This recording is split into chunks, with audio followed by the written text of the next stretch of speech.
Good morning, everybody. I hope everybody is doing well.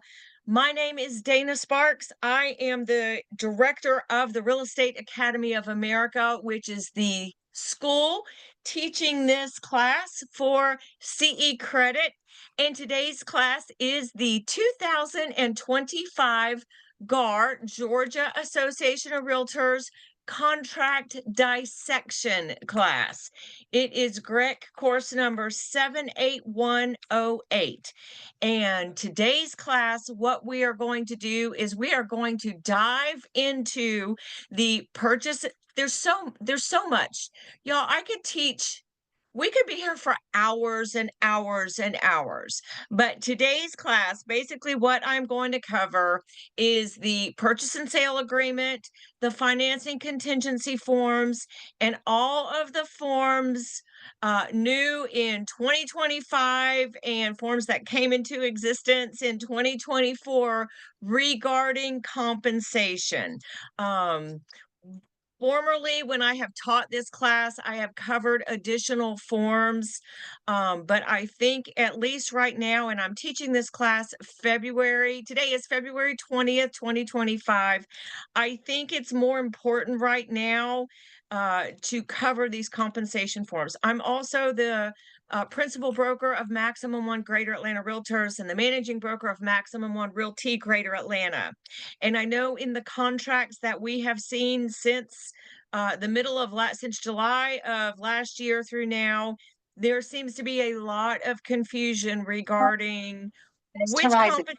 compensation forms to use when. So that is why I am going to cover that in this contract dissection class. So we are going to dive in. I am going to um, teach this class from the forms themselves. I have a PowerPoint for some of the beginning introductory material, but I believe for contracts, a PowerPoint is great, but I believe it's more. I feel like y'all will get more out of it by actually looking at the forms. I don't know why I'm disappearing. Looking at the forms and where they are, where everything is, and I'll talk about it. I do have handouts available.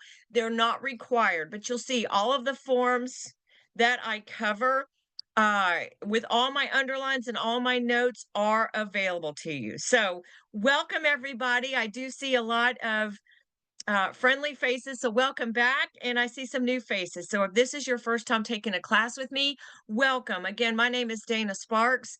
I really, really enjoy teaching, and I try to teach in such a manner that it makes sense to you when you're actually in the field, that you can think through a situation yourself rather than trying to remember, oh my gosh, memorize something.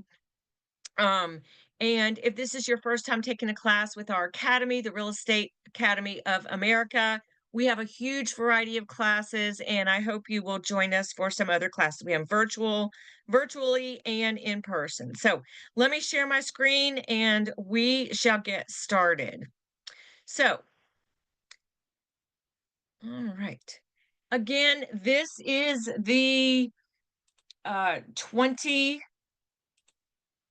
Oops, why is this not showing? There we go. This is the 2025 GAR Contract Dissection course. There is my name and my contact information and the school offering the class for CE credit. Notice the students per the Georgia Real Estate Commission is that our school, we have to renew it next year.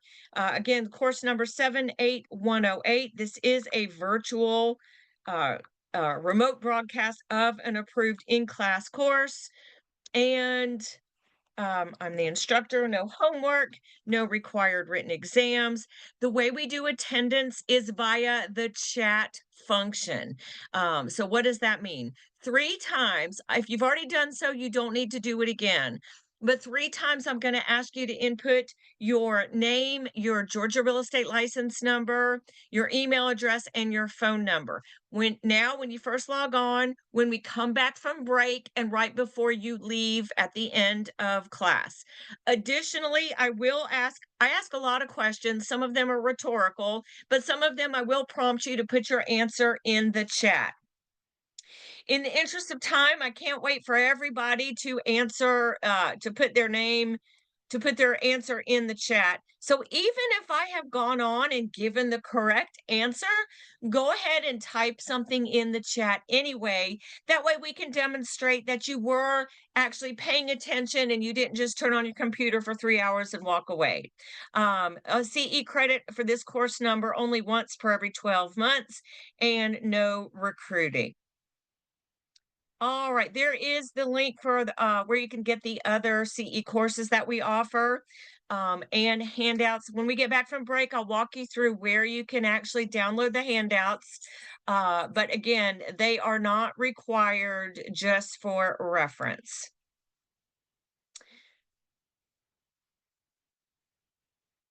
All right, I am going to get out of this and actually go to the documents. I believe it is much easier to see. So let me make this a little bit bigger. And we're going to start off with just a few general contract reminders. And the reason that um, I do this is because the rest of the contract will make sense. That some of the fill in the blanks and stuff, but this is a general overview. And y'all, this is for any contract you write, not just the GAR forms, but any actual contract that you write. So, generally speaking, legal description here in Georgia, especially if you work anywhere in Metro Georgia, is required. A street address alone is not sufficient. I mean, just think about it. How many Peachtree roads are there? Peachtree Road, Peachtree Court, Peachtree Lane. So we want to make sure that the buyer is buying the parcel they think they're buying and the seller is selling the parcel they think they're selling. Per license law, parties must get a copy of everything they sign. Also, please make sure that your closing attorneys, lenders, and brokers additionally get copies of everything, all your purchase and sale agreement, all exhibits, all amendments, to prevent any delays. And broker wise, everything has to go through a compliance check here in Georgia. Just a note here: lenders don't need a bill of sale. A bill of sale is not really an exhibit or an amendment. It's an agreement between the parties, and a lot of times, it just really doesn't need to be uh, part of the contract. Use Don't leave any blanks where it calls for something, either NA, or if it has a dollar sign, you're going to put zero. Or on the counter offer form, you're going to put NC, which stands for no change. Don't use TBD when it calls for a time frame, like a closing date or a specific date, or who's going to be the closing attorney. Don't put DBD. It does not reflect a meeting of the minds, and that is one of the elements required for enforceability for contracts for real property here in Georgia. Additionally, per license law, if a contract is subject to financing, all the terms of the financing must be completed in the contract. If you are negotiating a contract, and especially if you are representing a buyer, any monetary contributions to that buyer with respect to this transaction, whether it be from the seller, from a lender, from one of the brokers, like a commission rebate, repairs, money going to repairs, anything like that, it must be approved by the lender. As an agent, do not hold earnest money, but you must get any earnest money to the broker as soon after receipt as is practically possible. On the signature page of your contracts, it calls for an address. You can put in your branch office or your corporate off address. Just check with your broker. And this is per license law. On any contract, you have to put in your real estate license number and your firm's license number. Now, here's a note. If you are on a team, or any of y'all, if you are a team leader, let's say you're a team leader and you have a buyer's agent, or you're a buyer's agent for on a big team. On the signature page of the GAR contract where it calls for your license number, you team people, you have to include the license number of your team leader as well. Complete agency representation disclosures per license law. I've got some more information on that later. And all agents, I don't care if you're representing the buyer or representing the seller, all agents need to follow up with the holder of the earnest money. Did you receive the earnest money? Did you deposit the earnest money? Did you receive the earnest money? Did you deposit the earnest money? All buyer and seller signatures are required. Don't miss any initial spaces. Include, if you are working with a public person as a customer, then you have to include some contact information on the contract for that customer. That would be either an email address, an actual physical address, or a fax number. If you're working with your public people as a client, notice to the broker serves as notice to the client. But when you're working with the public as a customer, you have to have this contact information for purposes of notice in the contract itself. Limit your use of special stipulations. Don't write a special stip for something that is already covered in the purchase and sale agreement. Many times you guys think you're doing well by your public people, and you're actually negating some protections that were already in the contract pre-printed that addressed that actual situation. There are plenty of special stipulations in the GAR library. Check with your broker or a closing attorney. That's what I just said. I had that double. All right. Just a brief reminder of brokerage relationships. Again, per license law, on any contract, you have to disclose if you are working with a public person as representing them as a client. So in the GAR contract, you'll see at the bottom of the first page, it has fill in the blanks. The buyer's broker is, and are they working, and you name the firm, are they working with the buyer as a client, customer, dual agent, or designated agent? Same for the seller's broker. So again, if you are working with them as a client, this disclosure is required by license law. GAR, thank you, GAR. Georgia Association of Realtors has created a great fill in the blank for us. If you are an agent helping a buyer with new construction contract, investor contract, there might not be a fill in the blank for that disclosure. You guys are going to have to write it in so that you don't violate license law. And the license law is unfair trade practice, Georgia Code 434025B. Just a hint, if you found the listing in FMLS or Georgia MLS, I'm not as familiar with the membership rules of the other MLSs throughout Georgia, but those two MLSs, then the listing broker must have an exclusive client relationship with the seller, or it would not be in FMLS. Therefore, if you're working with a buyer, to put the seller's brokerage firm, and it would be a client relationship if you found the listing in FMLS or Georgia MLS. Just a quick review. I'm not actually going to go over this. This is in your handouts, the differences between single agency, dual agency, designated agency, and having both sides. When you're working with your public people and you're presenting agency versus being them being your customer, your broker's customer, GAR has a form. This is CB01, the ABCs of agency. Great form that just describes what the differences are, what the relationship is, and what services you can perform for them. And then, as a gift for taking this class, our school has provided a document that is ministerial acts, how those are defined. When you're working with a public person as a customer, this is what you can do for them. And again, this handout, it is a 5-page handout. from Beretta Law, from GREC. I know I'm scrolling fast, don't get dizzy. License laws, rules, but this is a great document. These two documents in juxtaposition, the ABCs of agency and ministerial acts, are forms to hand out to your public people, especially if they choose to be a customer. By default, if you're working with a public buyer or seller, landlord or tenant, by default in Georgia, they are a customer. And the ministerial acts are the only things you can perform for them. A public person only becomes a client if they sign a brokerage relationship engagement. So anyway, if these are just two forms that are nice to have in your buyer and seller consultation packages to have that discussion with your public. All right, let's dive into the contract. Here we go.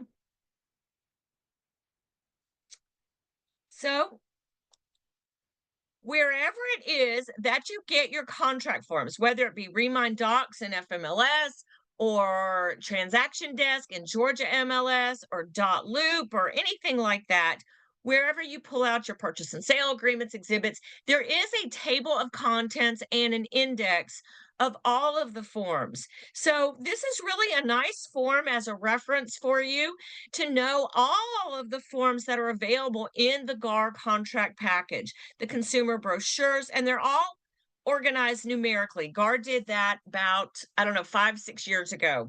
They changed all the form numbers, but all the brokerage engagements are in the 100s, purchase and sale agreements and everything having to do with that in the 200s, disclosures in the threes, financing forms, fours, so forth and so on. But I just wanted to show you guys, bring to your awareness that this is available to you, as well as there is a whole list of all the special stipulations that GAR has for us. All right, 2025 purchase and sale agreement. There is a lot to cover. And as I mentioned at the beginning, we could be here for the rest of the year just going through each paragraph of just the purchase and sale agreement. So, in the interest of time, I'm just going to highlight concepts. This is not a contracts 101 fill in the blank class. I just want to bring to your attention some issues and concepts in the contract that you need to be aware of and discuss with your public buyers and sellers. So, put in the offer date, again, the address, the legal description. There are several places to get the legal description: the warranty deed, gsccca.org, closing attorney, online tax records. GSCCCA is a fabulous website. It stands for the Georgia Superior Clerk of Courts Co-op Association, and it has a ton of information. It's got legal descriptions, lien information. You do have to pay for it unless you're with a brokerage. Like at Maximum One, we pay for that for our agents, so they have free access to that. If you do a lot of business and your broker doesn't pay for it for you, that is probably a very worthwhile investment for you. In the GAR contract, they have the legal description in order of the most accurate, I'm going to say. The most accurate is to actually attach a copy of the warranty deed. Next would be the actual warranty, to cite the actual warranty deed book and page.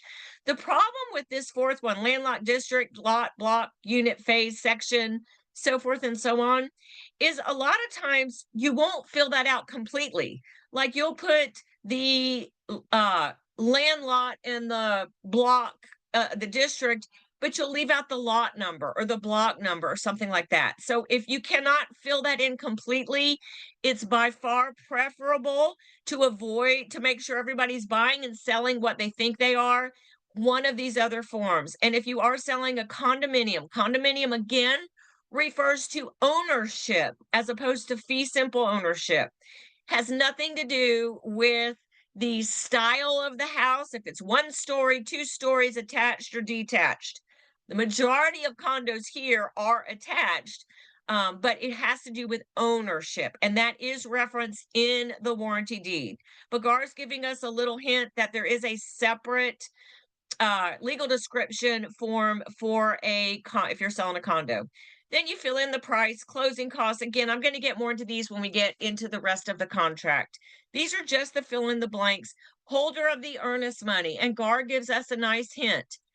If the holder is the closing attorney, nowhere on this document does the closing attorney sign anything agreeing to fulfill those responsibilities as holder of the earnest money. Therefore, in the purchase and sale agreement, the offer that gets binding between the buyer and the seller, you have to include this exhibit that references who the closing attorney who is going to hold the earnest money. And after you go binding, there is a time frame under which this form F511 is not part of the contract. It is a separate standalone agreement that the closing attorney signs saying, yes, I see that you want me to hold the earnest money. I will or will not act as holder per all the terms of the GAR contract. So F511 has to be signed by the closing attorney. It's not part of the contract, it's a separate exhibit. And then the earnest money, you fill in the amount of earnest money. Also, you need to check the earnest money in a method of payment acceptable to the holder. It used to say ACH or check, so forth and so on. Now, you buyer's agents, especially dealing with the buyer who's going to put in the earnest money, whomever you're going to have as the holder before you ever write an offer, you want to find out what they do, what their rules are. I've got some more information on earnest money a little bit later. This first one is the amount of earnest money as of offer date, meaning that is you as an agent are in possession of the earnest money or the holder is in possession of the earnest money. The second section is the amount of earnest money will be sent to the holder within X number of days from the binding agreement date. Now, just a note, couple of notes. If the earnest money is going to be in a wire instructions cannot be emailed. Y'all do not email wire instructions. That is a huge, our emails are getting hacked, and that is a huge venue for cyber fraud. And in our brokerage, we prohibit our agents and our staff from emailing wire instructions.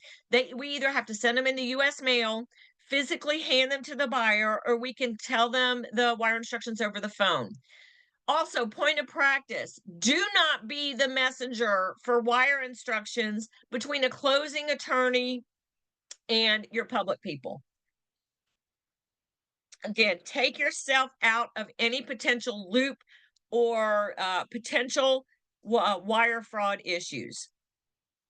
The other thing a lot of people don't think about, let's say you're working with a buyer and they wrote an offer on a house, they put in earnest money with the holder, and they went under contract. They had an inspection done, they terminated on due diligence, termination and release was signed, and the buyer, the earnest money was refunded to the buyer on paper, meaning the seller doesn't have any claims to it. Now, if the holder is going to hold it, so a couple things. If the holder is going to hold the earnest money on a terminated contract because you're still working with that buyer and you're going to go buy another house, you have to sign a document. The buyer has to sign a document giving that holder permission to keep their earnest money on deposit. Because if under one contract, if there was a T&R done, the holder needs to return that earnest money to the buyer. Unless it's their money, it's not the broker's money. unless the holder is directed in writing by signature by the buyer to keep that earnest money on deposit until they find another property. So check with your broker. I know at Maximum One we have a form for that. Check with your broker regarding coming up with a form to hold earnest money on behalf of a buyer on a terminated contract. But if that is the case, and you're working with that buyer and they go find another house, then buyer's agents, when you write an offer on house number 2 and the earnest money is already on deposit with the holder, on the second contract, you're going to fill in A because the holder is already in possession of the earnest money as of the offer date. So that's just a little direction that a lot of agents don't think about on a second or third house contract for a buyer. And then inspection and due diligence. Again, we're going to have a really good conversation about this when we get to more information. Don't forget to fill in the number of days. And I highly, highly suggest you never put 0 days. What happens is a lot of buyers or a lot of agents, we'll put it on the buyers. A lot of buyers think, I haven't turned in my earnest money yet. Let's say here I have X $5,000 within 5 days of binding agreement date. And I'm going to put 0 days due diligence. And then for whatever reason, the buyer terminates on day 1. And the buyer thinks, well, it doesn't matter about the earnest money because I never turned it in. Nope. If the earnest money is addressed in a contract and the buyer had 0 days due diligence and terminated on day 2, then the buyer just defaulted and they are legally liable for that earnest money to the seller as liquidated damages. So don't think that just because a buyer has not remitted or sent the earnest money to the holder, if they default, they are still legally responsible for that earnest money. But the other reason I suggest you never put in 0 days, especially if you're working with a buyer and they've lost out after contract after contract after contract and they want to be a stronger offer and they get so frustrated, they're like, just put in 0 due diligence days. We want this house. And then they go home and they sleep on it and they're like, we were just caught up in the emotions. We really want to catch our breath. Then again, you have no way of terminating them and they would default and lose the earnest money. We rarely see option money anymore, so I'm going to skip that. Lead-based paint. If the house was built prior to 78 or anything in the house, a lot of times you'll show there will be a house that was built, let's say in 2000, 2020, and the owners have watched HGTV and they have an antique mantelpiece in the house, or they've got reclaimed barn wood, or they've got real barn doors.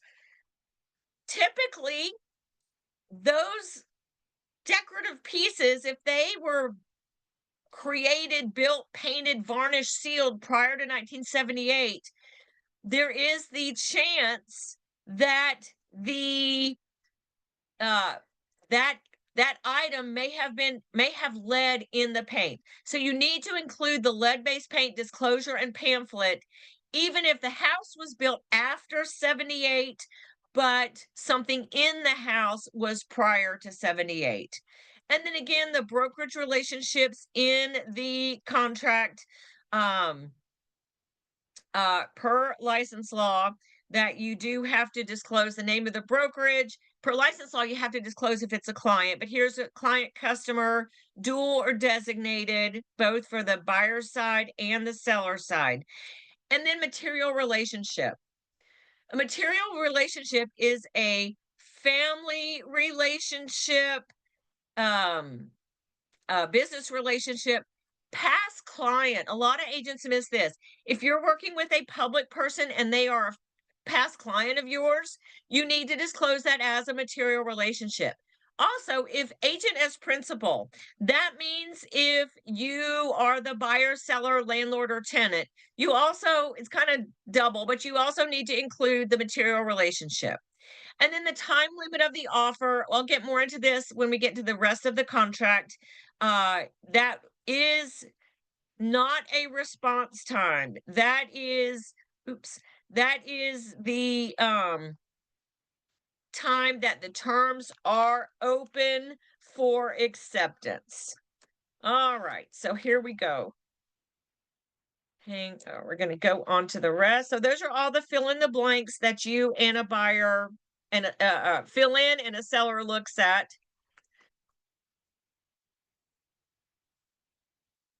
Paragraph B is further explanations of what you just filled in the blanks. So we're going to spend a little bit more time on this. Some of the stuff I'm going to go through quickly, and some of the stuff I'm going to have a little bit more of a conversation. So, what is getting conveyed? What is the deed that's getting conveyed? Well, all of that is spelled out here.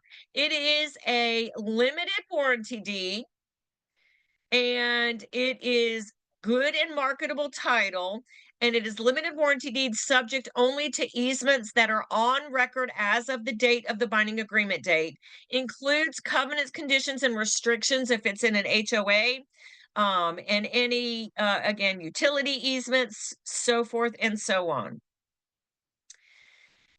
It is subject to any leases. So you buyer's agents, if you're working with an investor, typically if there's a lease on the property, a tenant in the property, they might want that to continue. But if you're working with a buyer who wants to move in to that property and there's a lease on there, the seller says, "Yep, the lease ends on this date and the tenant will be out." Well, what happens if the tenant is not out? That is not a reason for a buyer to terminate a contract. The contract is subject to any existing lease specified in this agreement. And just when so number one, a buyer doesn't have automatic termination rights. And number two, if a buyer does terminate that, you can't all of a sudden terminate the lease with the tenant. So if you're dealing with a property with a tenant in there, just know there are some extra things you're going to have to put in your contract, like a copy of the lease, transfer of security deposit, or you might want to put something in there that closing shall be X number of days after property is vacant. Because if the lease ends but the tenant doesn't leave, the seller, the owner, is going to have to take steps to get that tenant out of the property. And then under this examination part, this is, well, what happens if there's an issue with the title? The way this is worded, it gets a little confusing to some agents because it says buyer may examine title and obtain a survey. And then it goes on to say, if there's any issues with the title or the survey, the buyer is responsible to furnish the seller with a written statement of title objections at or prior to closing. So here's what gets confusing. Obviously, our public buyers are not examining the survey. Here in Georgia, that's what our closing attorneys do. They send the contract and the parcel to a title company, and that title company examines the survey. Examines the title. If there's an issue with the title, you usually get notified by the closing attorney. However, per the contract, to preserve a buyer's potential termination rights if there's a title issue, you have to send the buyer has to send the seller a written statement of title objections prior to closing via notice. Information from an email from the closing attorney to buyer's agent and listing agent does not satisfy the terms of the contract. And if a buyer terminates without sending the seller proper notice, the buyer might be in default and lose the earnest money, even if there is a potential title issue. So again, you guys have to, that's why we're going over this, contract.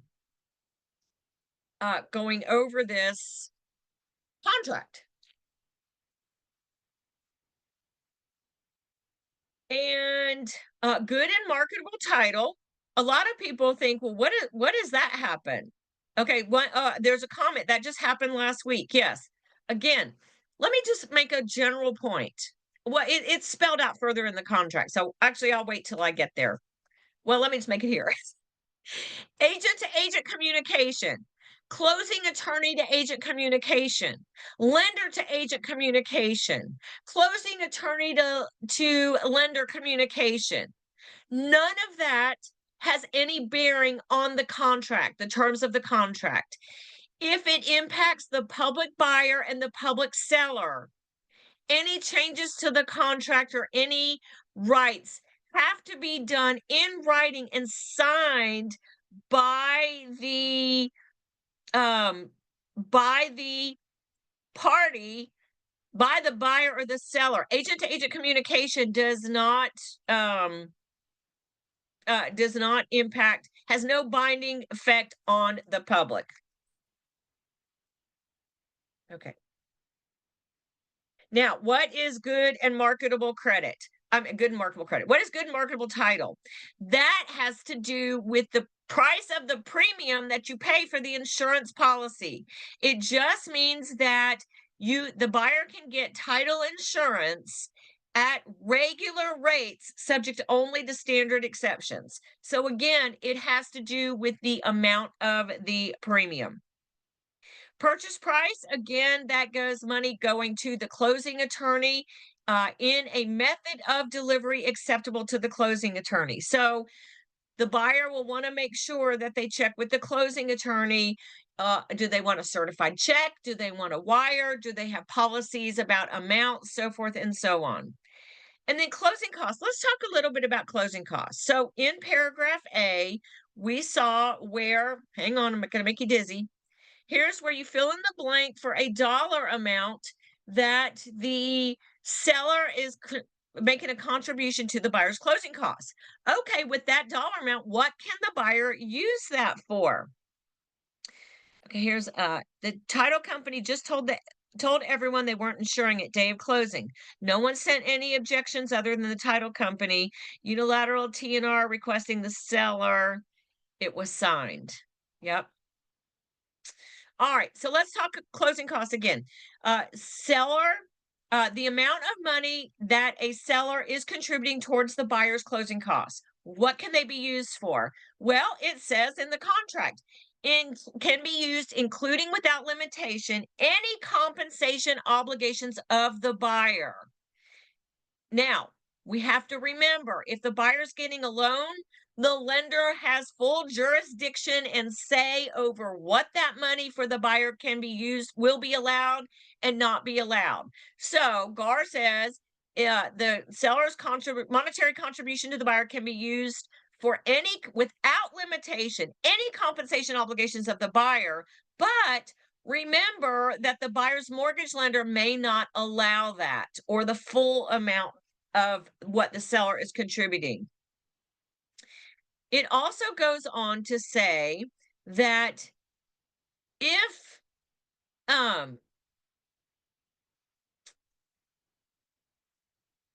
there is money, the seller has agreed to contribute, let's say $10,000 towards the buyer's closing costs.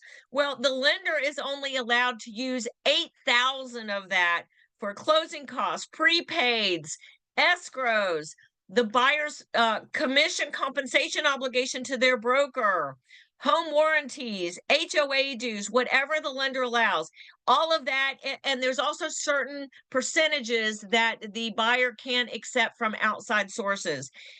After that, let's say there's $2,000 left over that the lender will not allow to be used on the buyer's behalf in this transaction. Then the leftover money gets credited back to the seller on the closing settlement statement. Okay, one question before we go on. Going back, lead-based paint 1978 or prior to 1978? Yes, including 1978. So 1978 and sooner. All right. Then additionally for the seller, okay, our sellers have their own fees and costs. So the seller also has to pay however much money it costs to prepare their documents, record the deeds, send a payoff to the mortgage company. If there is an issue with the title, take care of curing that, so forth and so on. buyer's costs include and are not limited to transfer tax, cost to do the title search, prepare the tax records, limited warranty deed, other costs and fees and charges to close related to the transaction. And then this section about prorations, that really has to do with all the taxes, HOA fees, so forth and so on. Basically, depending on the county where the property is located, the tax bills come out in the middle of the year. Generally, August through October is when the tax bills come out, depending on the county. So it's really weird. So, Cobb County, for example, we're in 2025. The 2025 tax bill won't come out until October. So what happens for a buyer buying a house and a seller selling a house before that date? How does the closing attorney, how do they know who pays what taxes? There could be a change in the property tax. Well, the closing attorneys go off of the previous year's tax bill. So it is just an estimate until the actual bill for that calendar year comes out. Additionally, let's say the seller has sent an appeal to the county to appeal their property taxes, but they sell the house before they hear back from the county regarding their appeal.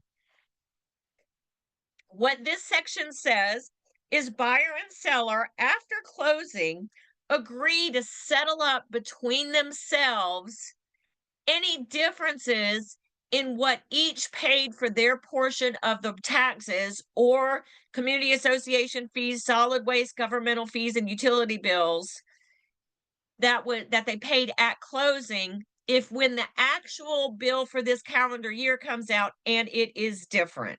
So that's what that whole paragraph goes through. Closing date and possession. So a couple things. Let me go back up here. Remember I said don't put TBD because it doesn't communicate a meeting of the minds, which is an essential element for enforceability. So here, closing date. Y'all need to put in a specific date. Do not put in on or before. Do not put in on or before March 26th, because not everybody agrees to that. It looks good, but here's what happens. If you put on or before March 26th, then the seller has all their stuff geared towards March 26th. All their utilities, they've got somewhere to go. They've got moving trucks lined up. They've got time off of work, all set for a March 26th closing date and moving date. And then the buyer comes along, and let's say this said closing shall be on or before March 26th. Buyer comes along and says, woohoo, guess what? My lender rocks. We're so excited and we are ready to go. My lender is able to close this thing March 12th. So we're going to close, and they call the closing attorney. Closing attorney gets it on the books March 12th. Closing attorney contacts the listing agent and says, hey, guess what? We've got you on the books for March 12th. Listing agent says, I don't agree. I had agreed to the March 20. I've got everything. The seller's got everything ready to go for March 26th. And guess what? The seller did agree to March 12th, because March 12th is what? Before March 26th. So do not put on or before. It used to be in the GAR contract years ago, and they took it out for that reason. It does not demonstrate a meeting of the minds. You need to put in a specific date. What if you have the tenant situation you talked about earlier, where you're saying, hey, after tenant 3 days or 10 days or whatever, after the tenant vacates the property? That's not a specific date necessarily, right? If they don't leave. So if you have a special stipulation, so this is pre-printed in the contract, and then it's a fill in the blank in the contract, right? This closing date. If you have a special stipulation, tell me, Aaron, which takes precedence? what was filled in paragraph A4 or a special stipulation with respect to this item? Do not know. That's why I'm asking. Okay, y'all type in the chat. Which takes preference, a special stip or something already addressed in the contract? I thought that it would be an amendment that would take care of that. If it was a No, difference, you can use an amendment. you can always use an amendment to change something, but this is in the offer. If there's a tenant in the house, the question is if there's a tenant in the house and we're going to put a closing date of March 26th, we're going to have a special stipulation that says closing date shall be, it would be written more eloquently, but just for off the top of my head purposes, closing per paragraph A4, should property not be vacant, closing a date shall be 5 days or within 3 days after assurance that property is vacant, something like that. So everybody is correct in the chat. So for those of you new, this is great information. The special stipulation takes precedence. So you could have a closing date of March 26th, but then you have a special stipulation that says, but the close, so we're all shooting for March 26th. But if the property is not vacant because of the tenant in there, then it is X number of days after that we have assurance that the property is vacant. So, it could be a different date. So great question. Special stipulation supersedes what's pre-printed in a contract.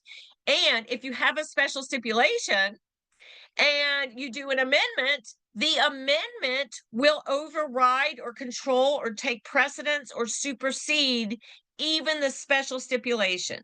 So once a buyer and seller are under contract, they may change any of the terms they have agreed to by an amendment. So great question. Okay. Now, in the GAR contract, you experience agents. If y'all have not taken any classes yet, this is your first contracts class for 2025. This is a huge change. If you are new, then you didn't know about this. But if you experience this is a brand new for 2025. In the GAR contract, this is not a Georgia law. In the GAR contract, buyer or seller may unilaterally extend the closing for 8 days. So unilaterally means that they can send a notice and they can sign it and they don't have to get agreement by the other party. 8 days from the original closing date. You have to do it by sending notice to the other party. But here's what's new for 2025. That notice to extend the closing for 8 days must be given prior to 8 p.m. on the date of closing. So here's what I want you to remember. 8 by 8. 8-day unilateral extension only if notice is sent prior to 8 p.m. And thank you to Amy Davis of Davis and Associates for that little way to remember it. 8 by 8. So again, you experienced agents, huge change. You used to have till 11:59 p.m. day of closing, but GAR has changed it. Now the unilateral extension, 8-day unilateral extension by 8 p.m. 8 by 8. Now, you can't just extend the contract for any reason unilaterally, like, oh, I don't have time, my movers fell through, blah, blah, blah. There are very, very specific reasons under which either buyer or seller can extend the closing unilaterally for 8 days. Either there's title objections, but those title objections, if the seller has like a lien on the title, you can't use the 8-day unilateral. So it says title objections that cannot be satisfied by money. So if there's a lien on title, you can satisfy that lien by paying money. Can't use the 8-day if that. Or if there's an issue, basically, if there's a cloud on title or something that prevents the title from conveying good and marketable title. If the lender is delayed or the closing attorney is delayed and can't fulfill their respective obligations, as long as that delay is not caused by the buyer. So let's say the loan application is still in underwriting. And it's like, that's a lender delay. Well, is it still in underwriting because the underwriter's backed up and hasn't gotten to the file yet? Or is it because the underwriter said, hey, buyer, I need a copy of last year's tax returns and you still haven't sent them to me? That's a delay caused by the buyer. Now, the other thing about the 8-day unilateral extension, it can only be used one time per contract, and either party can use it. It doesn't matter if it's for their issue. In other words, let's say the loan is tied up in underwriting because the underwriter just got swamped and they just need a couple more days to get it out. And the buyer's like, the seller can say, I want to go through with this contract. So the seller can send the notice to extend the contract for 8 days unilaterally, even if it's a loan issue. Likewise, the buyer wants the house. Let's say there's a cloud on title and the closing attorneys have said, it's not a big deal. I just have to get this recorded at the courthouse. It's a Friday. I can't do it over the weekend, and Monday's a holiday. I just need a couple days. The buyer's like, yes, I am staying in contract. So the buyer can send the 8-day unilateral notice, even if it is for a title issue. So either side, but it can only be used once. Point of practice, you guys. If you need to extend the closing, it's best if you can negotiate between the buyer and the seller and extend it by amendment first. This is going to be your last ditch effort because you can only use it once. So yes, I read that too, Donna, where it says, I think this might be a typo. Buyer or seller can unilaterally extend for 8 days upon notice if seller cannot satisfy excluding. So here it is, excluding title objections that can be satisfied through payment of money. So there's where it says, so if there's a lien on title and the title objection can be satisfied with money, then you cannot use it. So that's where it says excluding. Does that help? Okay. Moving on, keys and openers at closing. Remember, this is regardless of when the possession date is. It says at closing, keys, openers, fobs, codes need to be transferred from the seller to the buyer. If you guys are selling something where, let's say it's a smart house or whatever, let's say there's an alarm system and there's a third party that has access to the house via an alarm system, something like that, that is addressed here also, and that's addressed a little bit further on in the contract. Devices and fixtures, controllers, device credentials, here's where it's addressed, usernames, passwords, so forth and so on. Listing agents and buyer's agents. Y'all, again, if it is a smart house, a fancy house, has some of this technology in there, I would make sure to double check on this before you close, that the seller has terminated their own admin access to any access granted to a third party or the house. So, again, there's Ring doorbells, there's garage doors you can access and open up from your cell phone, things like that. You need to check and make sure that after the seller has sold the house to the buyer, the seller can't still open the garage door from their cell phone. Hi, Dana. This is Tony. Can I ask you a question? Mm-hmm. I have a closing on the 28th, and I'm sorry, I'm a little sick. I have a closing on the 28th, and my buyer is not moving in until the 1st. So are you saying on the 28th, the seller has to give my buyer the keys and garage opener? That's what they agreed to in the contract. So probably if you're already under contract, obviously you are probably want to do some sort of amendment that says the seller gets to at least retain one copy, and that will be given over at possession. Actually, I believe it is. It should be addressed also in the temporary occupancy agreement for seller after closing. I did do that form, but I did put on the form that everything would be given to the buyer on the 1st. Should I have did the 28th? if you have, I'm just going to address this and then we gotta move on. If you and possessions on the first, Yes. There's yeah. only So one day. an There's only one exhibit, day. Because, an February exhibit. only has 28 Okay, guys, days. listen. An exhibit supersedes the purchase and sale agreement. So Okay. if you have that written in the exhibit, then this is addressed and all of this doesn't get transferred at closing date. It will get transferred on the date they agreed via exhibit. Okay. So you're good. Thank you. Yes, ma'am. All right. Closing the firm. Again, the buyer has the right to select a closing attorney. The closing attorney represents the lender. If there is no loan, this says the closing attorney shall represent the buyer. But y'all, our buyers do not get legal representation in a dispute. And that's what they think. That's not what that means at all. I don't know of any attorney that's going to represent a public person for free. Do y'all? I don't. So what does that mean? What does this contract mean when it says closing attorney shall represent the buyer? Well, it's spelled out here what it means. It means they represent the buyer in preparing the closing documents, clearing title, conducting the closing, dispersing the funds, recording the deeds, issuing the title policy, so forth and so on. It goes on to say that if it is for anything else, then there has to be a separate contract between the closing attorney and the buyer for a dispute or anything else. This is because in Georgia, the law is that a closing attorney has to state in writing which party they represent if there's no lender involved.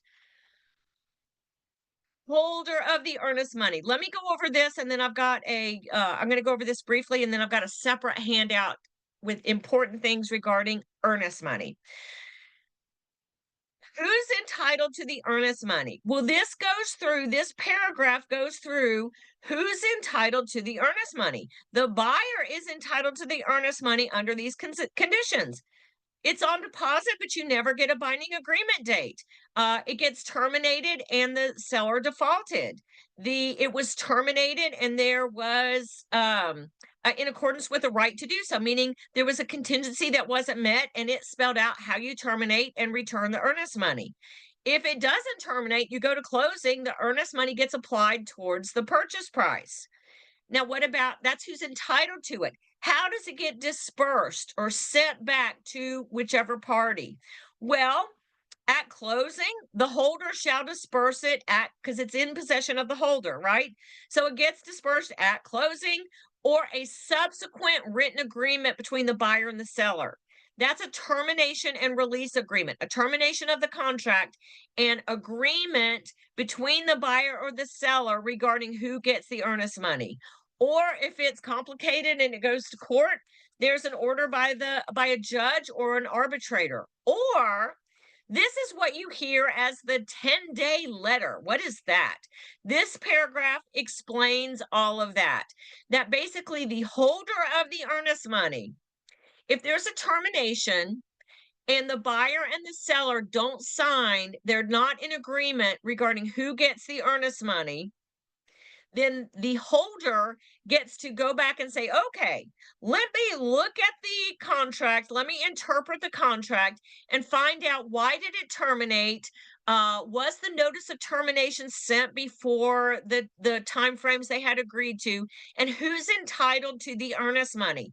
And then I write a letter saying, this is my interpretation of the contract and who I'm going to disperse the earnest money to. I have to wait 10 days before dispersing those funds to allow the party not getting the money to make an objection. That's why it's called the 10-day letter. Again, all of that is spelled out here. Additionally, if the seller is getting the earnest money, if the buyer defaulted and the seller's going to get the earnest money as liquidated damages, you listing agents make note of this. The holder does not have to disperse the earnest money to the seller until they get a W-9 from the seller if the amount is $600 or more. So guess what that means? End of the year, the seller's going to get a 1099 and have to pay taxes, on that money that was dispersed to them. So not all holders do that, but that is agreed to in the contract. The other thing is, let's say it's too much earnest money or it's too legally complicated. Well, the other way to get the earnest money out of the holder's account is the holder can say, I'm not making this decision. I'm sending it to court. I'm letting a judge decide. If it goes to court, it is a civil lawsuit between the buyer and the seller over the earnest money. They can have attorneys, they can have representations. I, as the holder, have court costs to do this. I get to take my fees out of the earnest money. And it goes on to say that the loser has to pay the winner's attorney's fees. So this can get expensive. If your earnest money is more than $3,000 or $5,000, and you get notice from the holder that they're going to interplead it into a court, buyer and seller might want to negotiate between themselves what happens to the earnest money rather than being subject to a civil lawsuit. Additionally, you agents, if the buyer and the seller choose to have the closing attorney as the holder of the earnest money, and it is a cash transaction, no loan, no lender involved, terminates, no written agreement on the disbursement or release of the earnest money. The closing attorney in a cash transaction as holder cannot do the 10-day letter. It has to go to court. So just note that if it is a cash deal. All right, moving along to the section about inspection and due diligence. Due diligence period is a buyer's right to terminate the contract. Well, let me back up first. The buyer has the right to inspect the property. Property is being sold as is with any and all faults. The buyer and the buyer's representatives have the right to inspect the property and make sure it meets the needs of the buyer, including checking to see if it was a meth house, inspect the neighborhood, check the violent sex offender registry. Buyer has the right to access the property through day of closing, including basements, attics, and crawl spaces. Now, you buyer's agents, y'all can't just go into the house willy-nilly. You still have to send notice to the seller especially if the seller's living there at reasonable times. So it's not your house yet. The seller still lives there and owns the house. If in the course of the buyer and anybody they hire to go check out the house, if there's any damage done, then the buyer holds the seller and all brokers harmless from any damages, accidents, claims, lawsuits, so forth and so on. And it goes on to say that the buyer is now responsible to fix the property back to the same or better condition than it was before any damage was caused by the buyer, buyer's inspectors, or anybody in the property on behalf of the buyer. Now, here's where we get to due diligence. This is a buyer's right to terminate. It's a due diligence period creates a mini option contract before the rest of the terms of the purchase and sale kick in. What does that mean? That means that the buyer has the option to terminate the contract for any or no reason. I can just say, you know what? I'm terminating the contract because I have the right to do so under this due diligence time frame. The buyer has to do that, send notice of termination before the end of that due diligence period. So what does a buyer do to help them make a decision if they're going to terminate the contract or go through? There's a lot of things a buyer does. They could have it inspected. They could have a roof inspection. They could check the zoning of the property. They can review the lease if there's a tenant in there. They can check and make sure the school district hasn't changed. They can check and make sure there's going to be no problems with their loan. They can read the covenants and conditions and restrictions of the HOA and make sure there's not an issue if they're going to have a car parked in the driveway. Put up a fence. They can check out the commute to work. They can make sure their significant other likes it, their kids like it, so forth and so on, making sure they're not going to lose their job. So there are all sorts of things that a buyer can do to help them make the decision to stay in the contract or terminate and get their earnest money back.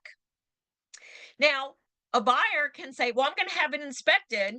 And then I find some things that, you know what? I'd love it if the seller would address these concerns. They could be minor, like the carpets need to be cleaned, or the GFCI outlet in the bathroom isn't working, or there's a leak, I need you to fix it, or I want the septic tank pumped, or I want a termite clearance letter, or it needs a new roof, or woo, the deck is falling off the house, that needs to be fixed.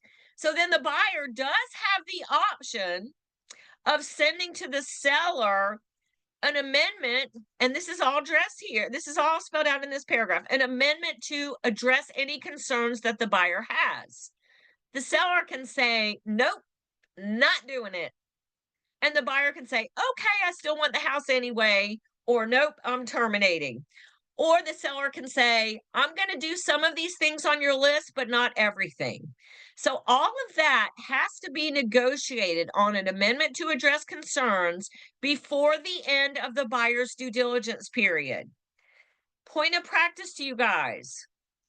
An outstanding amendment. Let's say the buyer sent an amendment to the seller to address concerns with the property. We're coming to the end of the due diligence period. Let's say it ends tonight at 11:59 p.m. I have not heard back from the seller. An open amendment to address concerns does not extend the due diligence period. That buyer needs to decide if they still want the property, then they'll go through with it. If they do not want the property, unless, let's say it's a new roof, if they do not want the property unless the seller fixes the new roof, if they don't hear back from that, you have to terminate your buyer. An outstanding amendment to address concerns does not extend due diligence. Additionally, let's say, so if it's a make it or break it issue, you have to terminate the buyer before the end of due diligence.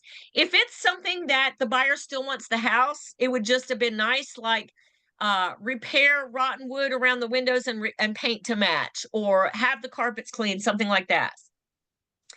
On the amendment to address concerns, if that is not signed and sent back prior to the end of due diligence period, none of that is enforceable. This is the only amendment that has a time limit. So you would have to rewrite those issues on a general amendment. Okay. Now, you listing agents, even if a seller is selling the house as is, basically what they're communicating is, I'm not doing any repairs, I'm not addressing any concerns. Buyer, take it or leave it, that's fine, I'm not doing anything. Even if you can send an amendment, but I'm not going to agree. Even if a seller is selling it as is, Georgia law states that a seller must disclose known latent or hidden material defects with the buyer that could not be discovered by the buyer during a reasonably careful inspection. In other words, if you walk in the house and you go in the basement and there's a big wet stain on the drywall, or a puddle, or wood that's coming up in the hardwood floors, that is not legally defined as a latent or hidden defect, because the buyer can see that themselves through careful inspection. If, however, let's say there's polybutylene pipes, which is a known defective product, and the seller did not disclose that and knew about it, that would be, the seller has to disclose that. That is something that's not a reasonable inspection for a buyer to dig up and discover if it's polybutylene piping or not. And then this goes on to say that warranties transfer repairs. So back up here, let's say the buyer did send the seller an amendment to address concerns and there were repairs to the property. The only other time repairs is addressed in the purchase and sale agreement. It says All agreed upon repairs and replacements shall be performed in a good and workmanlike manner prior to closing unless otherwise agreed to. So there are other special stipulations you might want to consider about having those done a few days prior to closing, rather than walk through prior to closing. What if they're not done? This is information about the lead-based paint.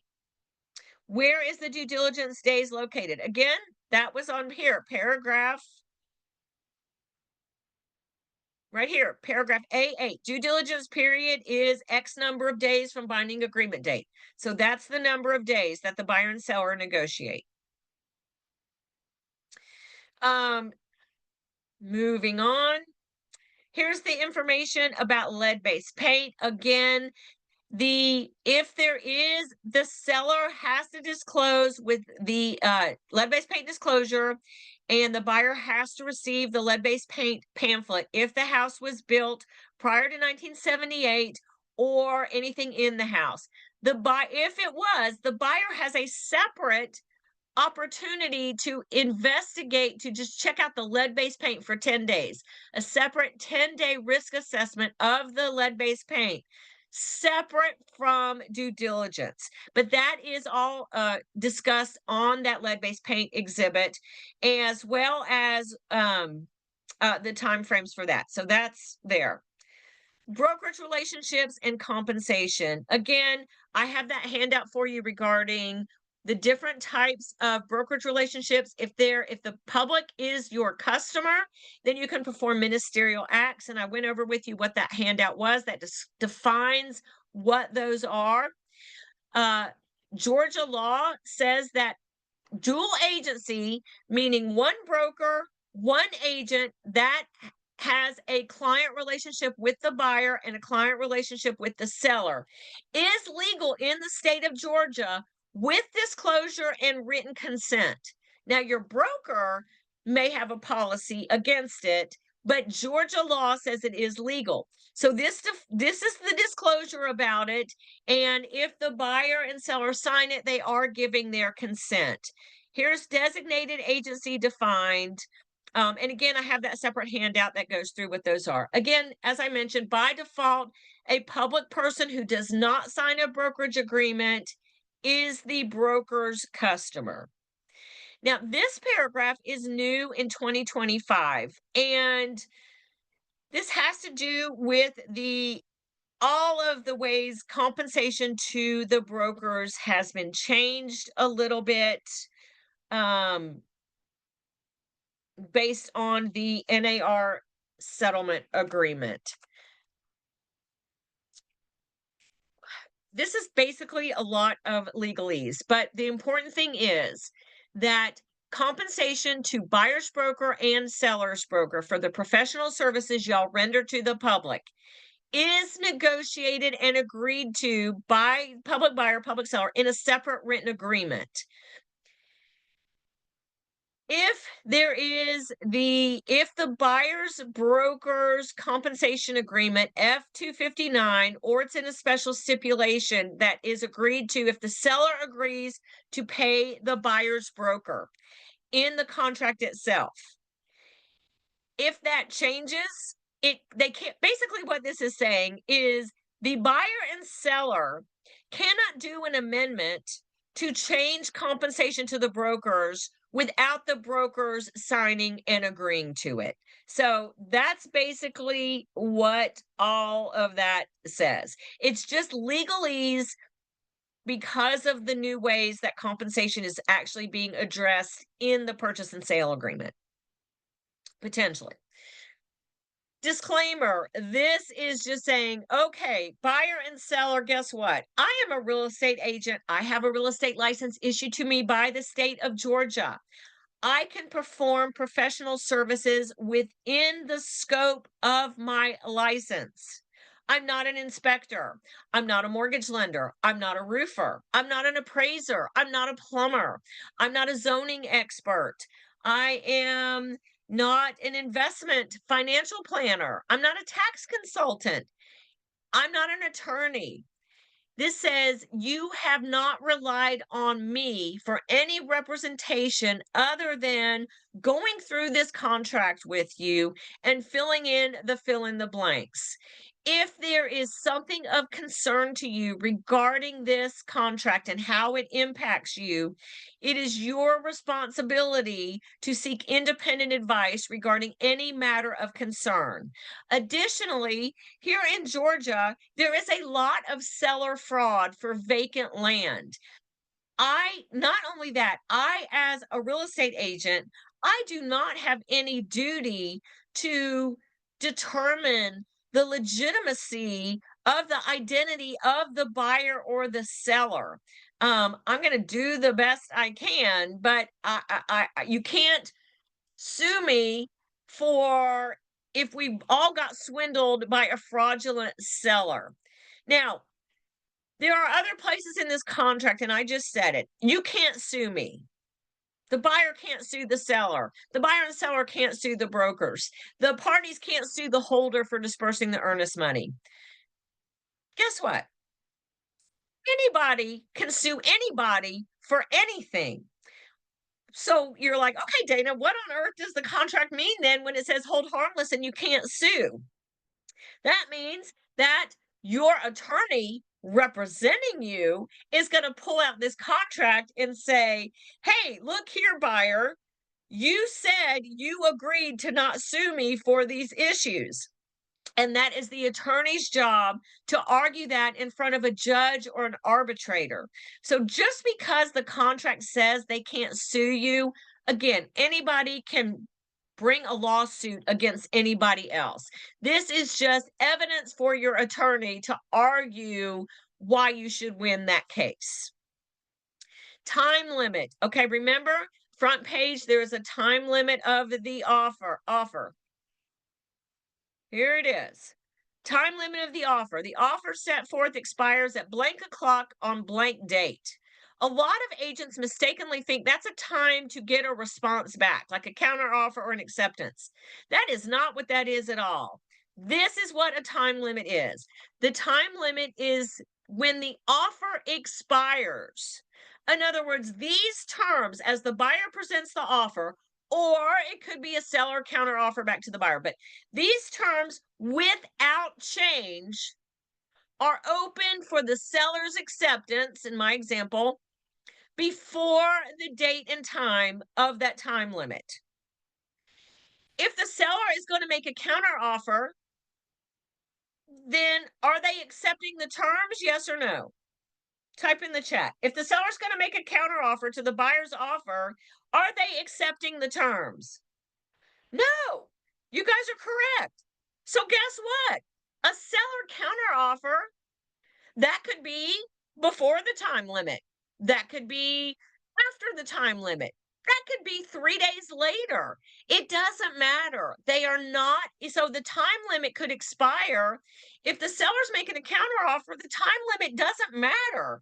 It's only that these terms without change are open for acceptance to create a binding contract. So what does that mean? It says, it goes on and says, before that time and date of the time limit, the offer has to be accepted and notice of acceptance delivered back to the party. So a buyer writes an offer to the seller. Let's say the time limit is today at 6 p.m. That's when it expires. Send it to the listing agent. Listing agent sends it to the seller. The seller, let's say they sign it before 6 p.m. but they don't get it back to their agent, and their agent doesn't get it back to the buyer until 10 p.m. Time limit was 6 p.m. Okay, so here's the scenario. Buyer wrote an offer with a time limit of 6 p.m. tonight. Listing agent sends it to the seller. Seller has signed it. Their signatures are dated today at 5 p.m. However, the listing agent or the seller, whoever, did not get it back to the buyer's agent and the buyer until 10 p.m. tonight. Do we have a binding contract? Yes or no?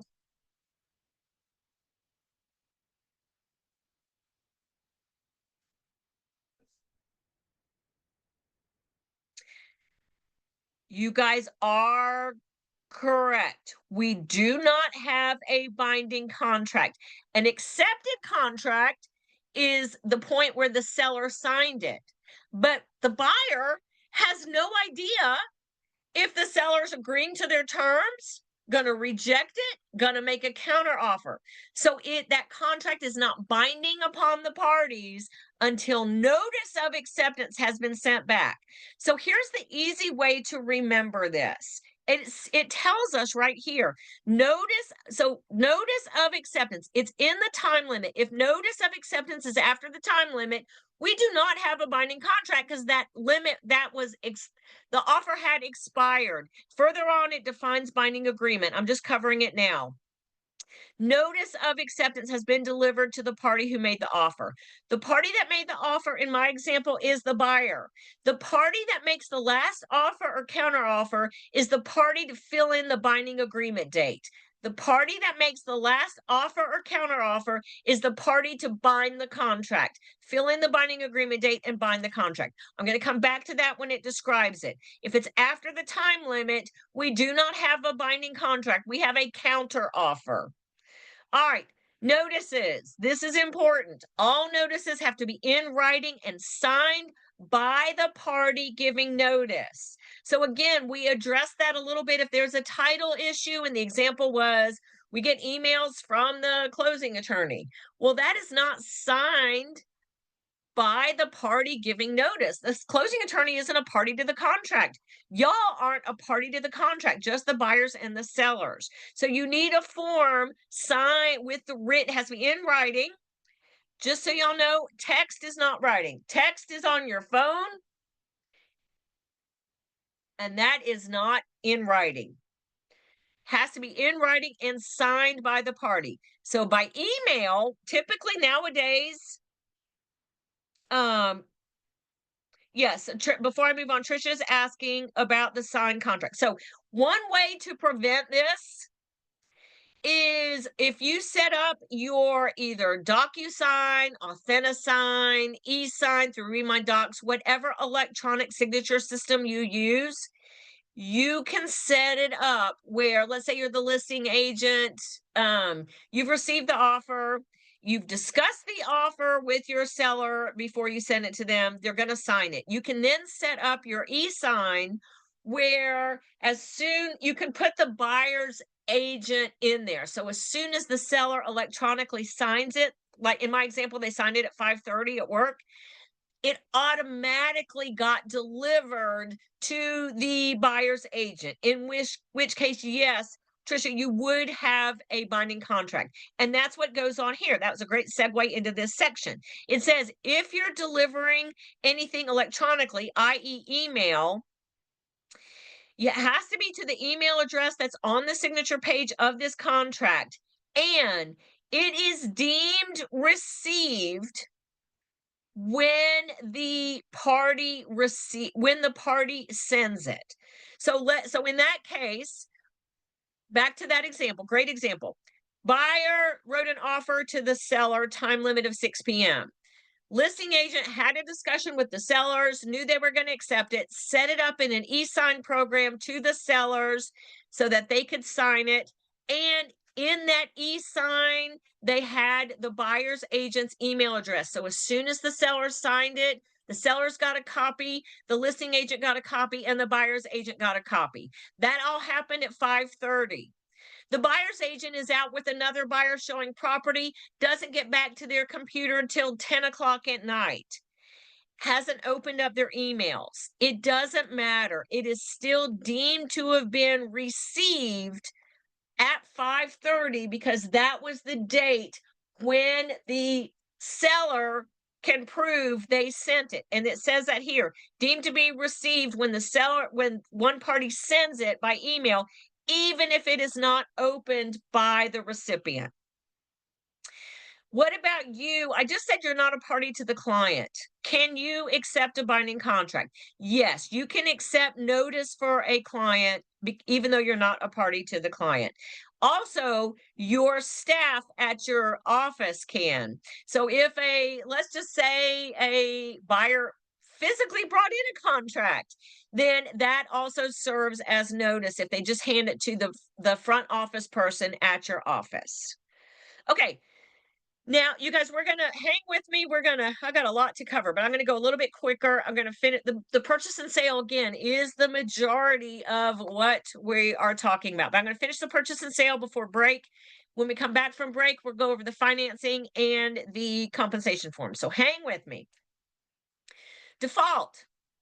What remedies of the seller? So if the buyer defaults, meaning the buyer doesn't go through with the contract or terminates the contract outside of the time frame or allow agreed upon contingency that they could do, they defaulted on the contract.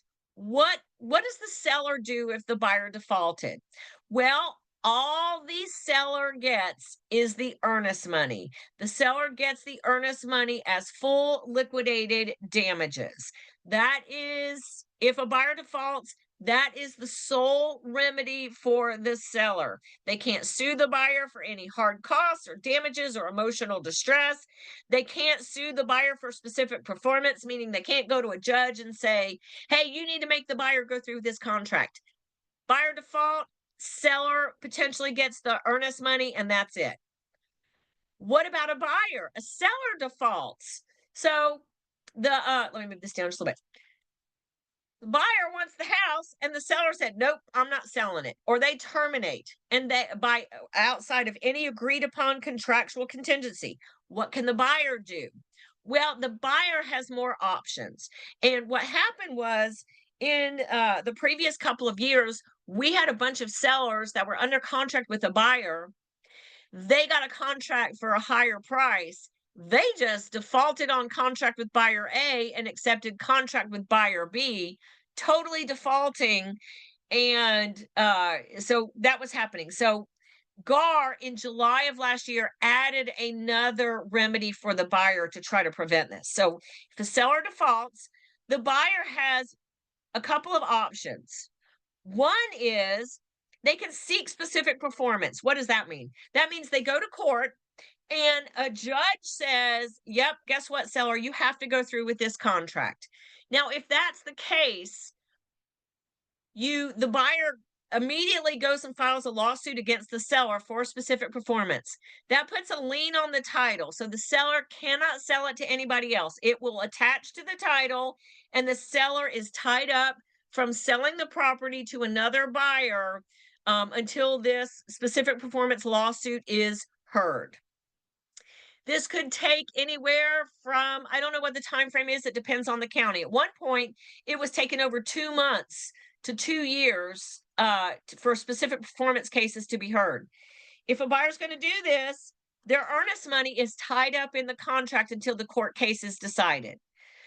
Or the buyer can say, you know what, to heck with it. I'm going to terminate this contract, get my earnest money back, and go find another house to buy.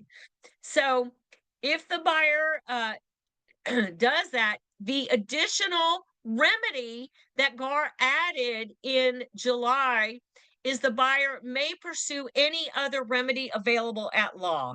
In essence, what that means is the buyer also may sue the seller for damages. So they can say, look, I've moved out. I've spent all this money. So it could cost a seller a lot more financially than just the earnest money. Additionally, if either buyer or seller default on the contract, the brokers can also go to that public person who defaulted and say, guess what? Y'all, I get to pursue you for the commission that I would have received had this contract gone through. So there are a lot of financial ramifications for a party terminating a contract or not going through with it by default. Additionally, if there is any litigation or arbitration, and there are legal fees and expenses, the loser, non-prevailing party means the loser, is liable to the prevailing party or the winner for attorney's fees and expenses. So default can be expensive. Now this about risk to damage to the property.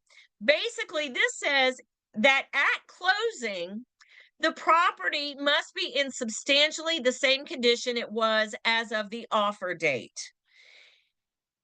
If the property is substantially destroyed prior to closing, that could be anything from a weather incident, a fire, or even vandalism. If it is substantially destroyed, then this is what the parties could do. They can terminate, or they can stay in contract, and the seller has a year to get the property back into condition, or they can terminate and the seller can assign any insurance claims over to the buyer.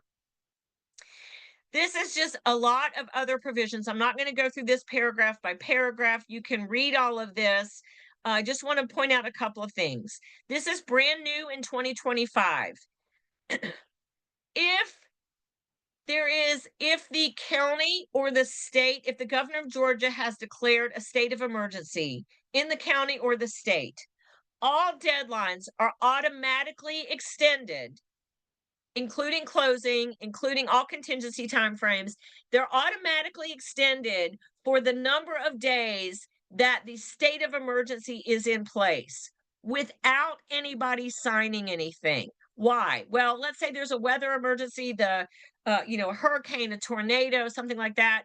If there's no power or internet, we're not going to be able to get people to sign something. So that's brand new in 2025. You experienced agents, just be aware of that. We were just in a state of emergency, what was it, a couple weeks ago, because of the cold or the weather or something. You can read all of this stuff. This is important here. You agents working with investors. This paragraph here says if you're working with a buyer investor and they're not have no intention of living in the house, they're just getting a contract and they're going to sell the contract to somebody else. GAR contract in and of itself is not assignable to another party. The seller has to agree that the buyer can assign it to another party. So this is where that says that there are additional forms and a special stipulation that if you are working with an investor who's going to assign the contract, you need to get in place in the purchase and sale agreement. And a seller does not have to agree to that the buyer can assign it. That's all written out there. Now this is different. So this is in the state of emergency. All deadlines are extended. Let's say we're not in a state of emergency. Same for the 1031 exchange. Are you talking about the assignment or the extension? Trisha, type if you're talking about the emergency assignment. No, a 1031 exchange is still that same buy. That's really for a seller. The 1031 exchange is the for a buyer identifying that property. It's still that buyer buying it. Usually for a 1031 exchange, that buyer is buying it for their own tax purposes, not for to sell to somebody else. So if you have additional questions, I'll get with you later on that. Okay, this extension of deadlines is really, really important. This is if we're not in a state of emergency. No time deadline shall be extended by virtue of it falling on a Saturday, Sunday, or federal holiday, except the date of closing. What does that mean? That means, let's say, this past Monday, right? This past Monday was President's Day? What's today? I'm in March. Today is the 20th. Yes, Monday was President's Day. It was a federal holiday. There was no banking. So let's say in the purchase and sale agreement, it just happened that our even though banks weren't open, the financing contingency, the last day of the financing contingency was Monday. Well, guess what? It doesn't matter that that was a federal holiday. The buyer's financing contingency ended on 11:59 p.m. on Monday, the 17th, which was President's Day. Due diligence ends on, let's say it worked out where it ends on a Sunday. Guess what? Just because due diligence happens to fall on a Sunday, Saturday, Sunday, or federal holiday, that deadline is a hard deadline. Nothing gets extended automatically if it falls on a weekend or a federal holiday, except the date of closing. So if this only occurs in the GAR contract if the original closing date is a Friday. So let's say the original closing date was Friday. Let me pull out a calendar again. Let's say it was Friday the 7th. And let's say the loan was tied up in underwriting. So before 8 p.m. on Friday the 7th, February 7th, in my example, the buyer sent the seller a unilateral notice to extend the contract for 7 days. 7 days was a Friday. So I'm sorry, the 7th was a Friday, and they're extending it for 8 days. I apologize. 8 days from a Friday is what day of the week? It's a Saturday. 8 days, in my example, from Friday the 7th would mean the closing date by virtue of the 8-day unilateral extension would be Saturday the 15th. Well, guess what? This paragraph right here, no time deadline is extended except for the date of closing. Well, we can't close on Friday. That's a Saturday. The 15th is a Saturday. The next day is a Sunday. Automatically gets extended to the next day. Monday the 17th. We just said Monday the 17th was President's Day, a federal holiday. So the closing date is now moved to Tuesday, February 18th by virtue of the 8-day unilateral extension.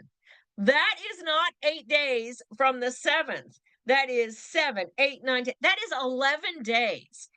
And it was unilateral. The other party didn't get a chance to agree. So, because of this paragraph in the GAR contract, it only happens that the date of closing does automatically get extended to the next business day. It only happens if your original closing date is on a Friday. Because if your original closing date was on a Thursday, 8 days from Thursday is a Friday. So, except we've got a couple federal holidays like Veterans Day is on the, can fall on a weekday, so forth and so on.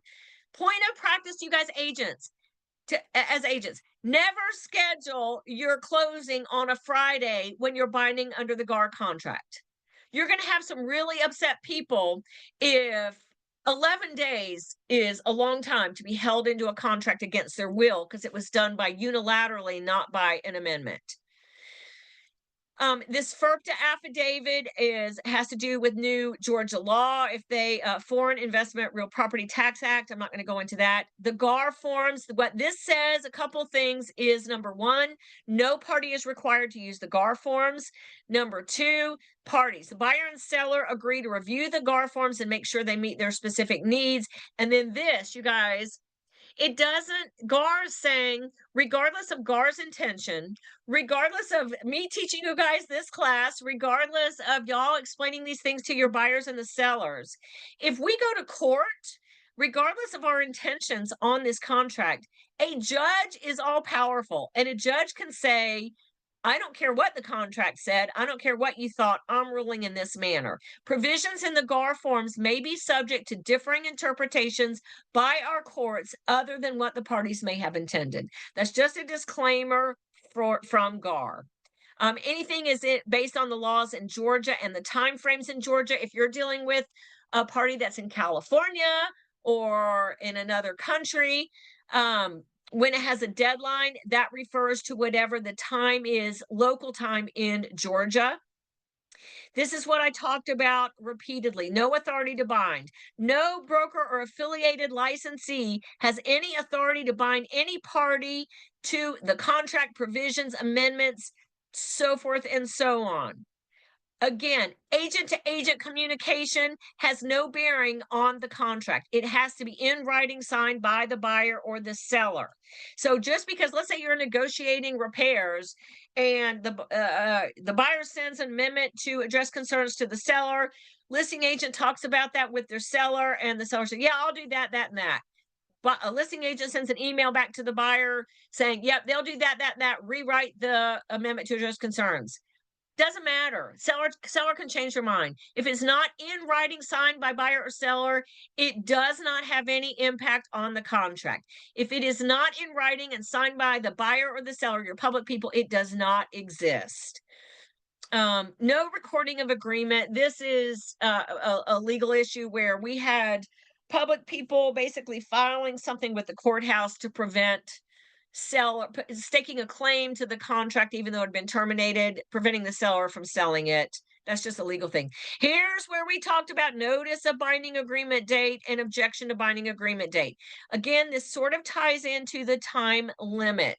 The binding agreement date is the date when the party to this transaction who's accepted an offer counter offer delivers notice of acceptance to the party who made that offer. That was my example. The buyer sent the offer to the seller. The seller accepted it, but we're not binding until that seller sends notice of that acceptance back to the buyer, in my example, who made that offer. That's the definition of a binding agreement date.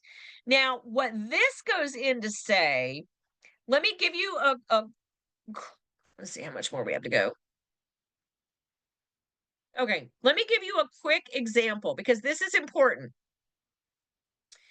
because earnest money's on the line. So let's say that let's say the time limit is the end of the week, or there's no time limit. You don't have to include a time limit, y'all. So let's say there's no time limit. Let's say the buyer sends the offer to the seller. The seller signs it today. We're going to just ignore a time limit. The seller signs it today at 5:30 p.m. Today is February 20th. The seller doesn't send it back to the listing agent until tomorrow, the 21st. The seller or the listing agent, let's just say let's blame it on the seller. Let's say the seller signed the contract today at 5:30 p.m. and they filled in the binding agreement date of February 20th. But they don't get it back to the listing agent, who doesn't get it back to the buyer's agent till tomorrow, the 21st. What's the binding agreement date? 20th or the 21st? So you buyer's agents, you've received back the fully executed contract.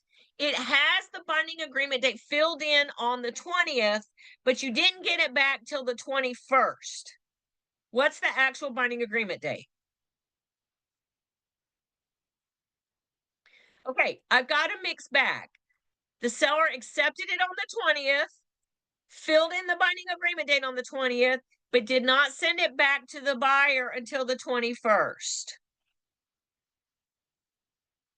The actual binding agreement date by this definition is the 21st. We have an accepted contract on the 20th, but they didn't deliver notice to the party that made the offer, the buyer, until the 21st. The 21st is the binding agreement date. That's a day difference for all the contingency timeframes, including due diligence.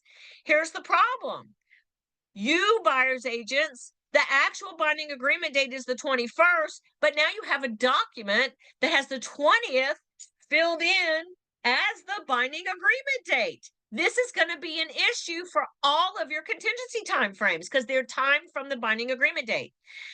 What these two paragraphs say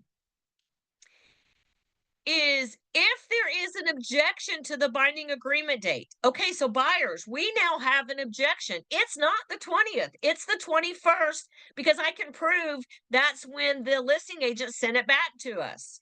If the buyer and seller object to the date as entered as the binding agreement date, then you have 1 day to lobby an objection. And there's a form for that, form F733. Buyer's agents, in my example, if you do not object within a day to what is written on that contract, then even though by definition the binding agreement date is the 21st, the binding agreement date now becomes the 20th. The failure of the party to timely object will result in the parties accepting the binding agreement date as entered. This is huge because you're going to tell the buyer their due diligence and all that is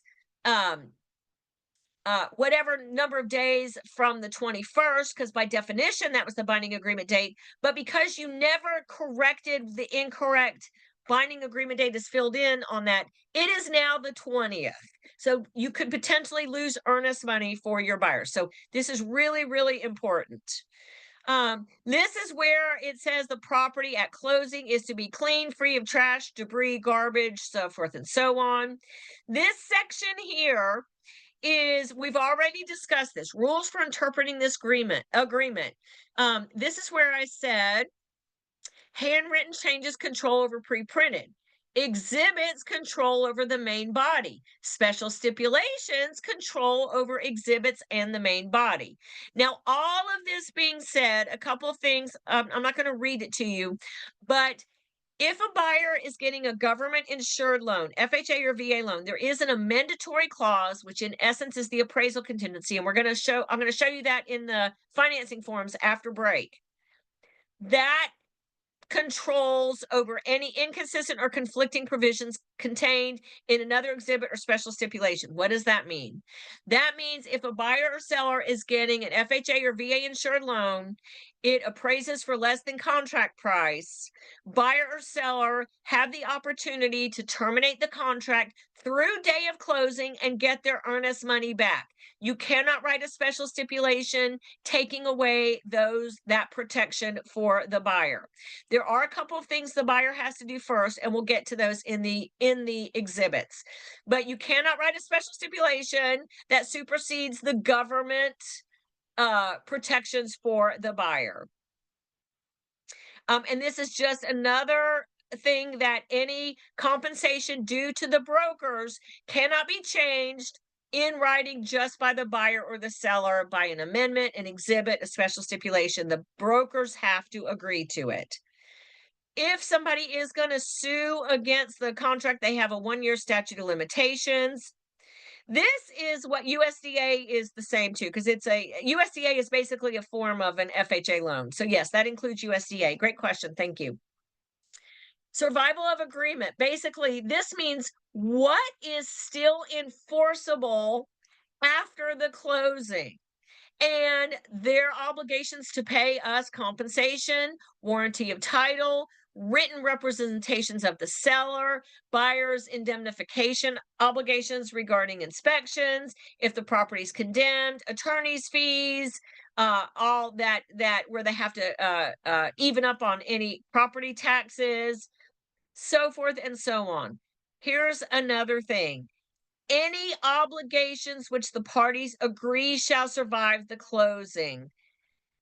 Right? Well, I have this written for you. This provision shall survive closing. In other words, what this means, let's say the buyer and seller wrote a contract, and in the contract, they negotiated that the seller is to pay for a 1-year home warranty for the buyer and pay for that.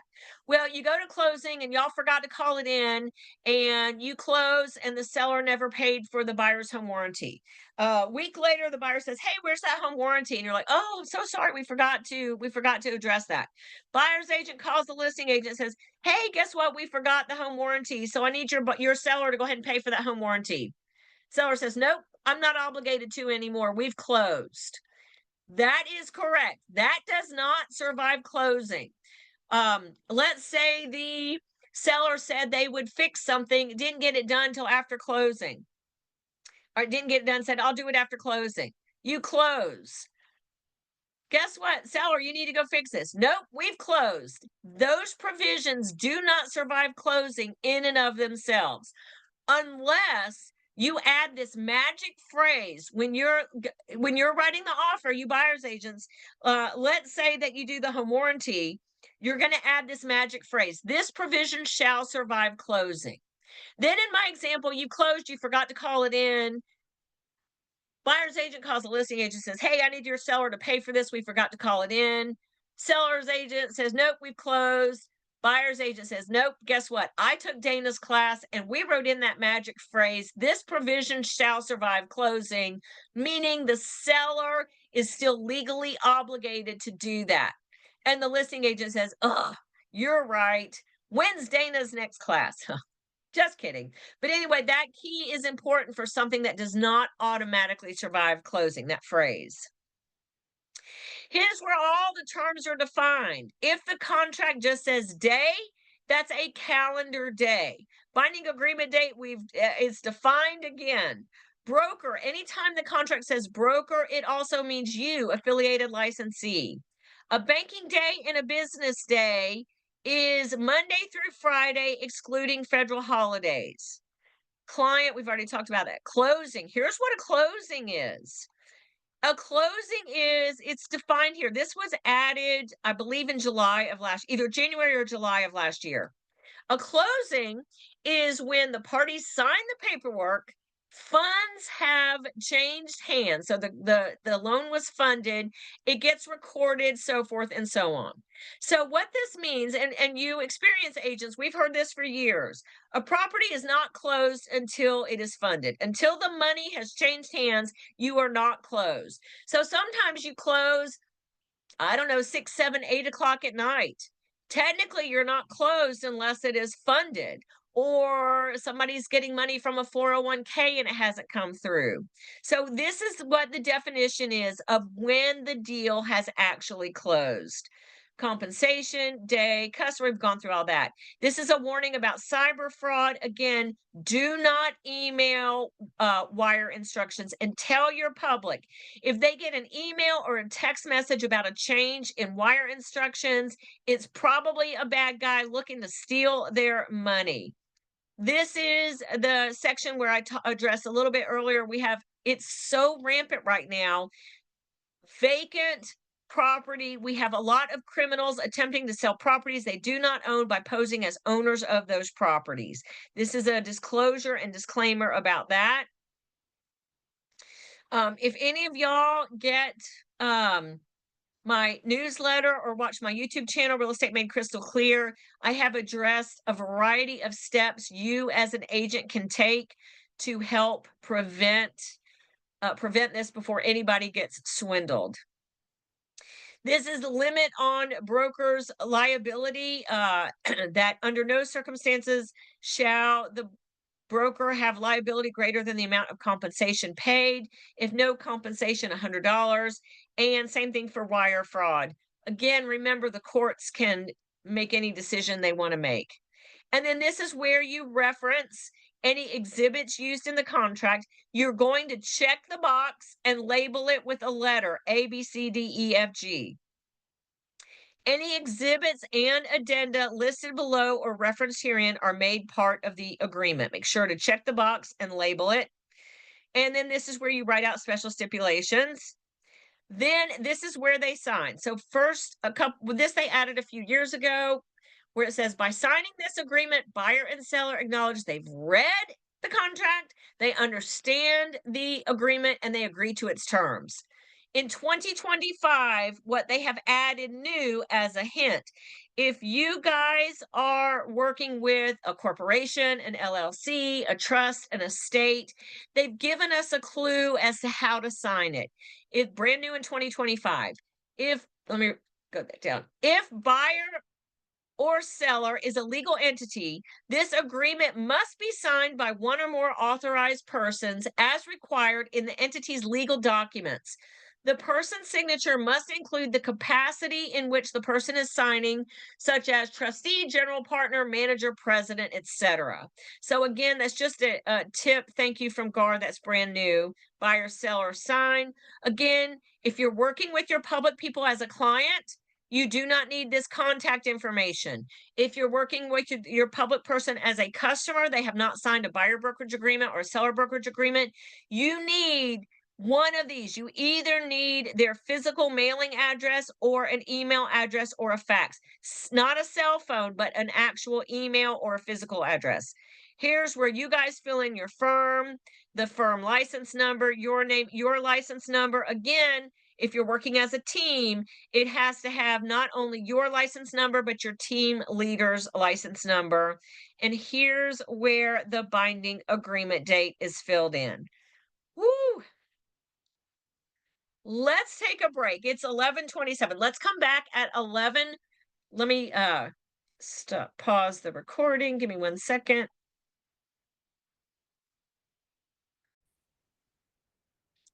All right, so welcome back, everybody. We are going to now cover the financing contingency exhibits. and the compensation forms to finish up. So I'm going to share my screen again, and here we go with we are going to start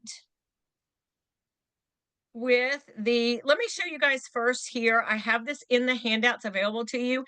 I have a 3-page document on earnest money points of practice.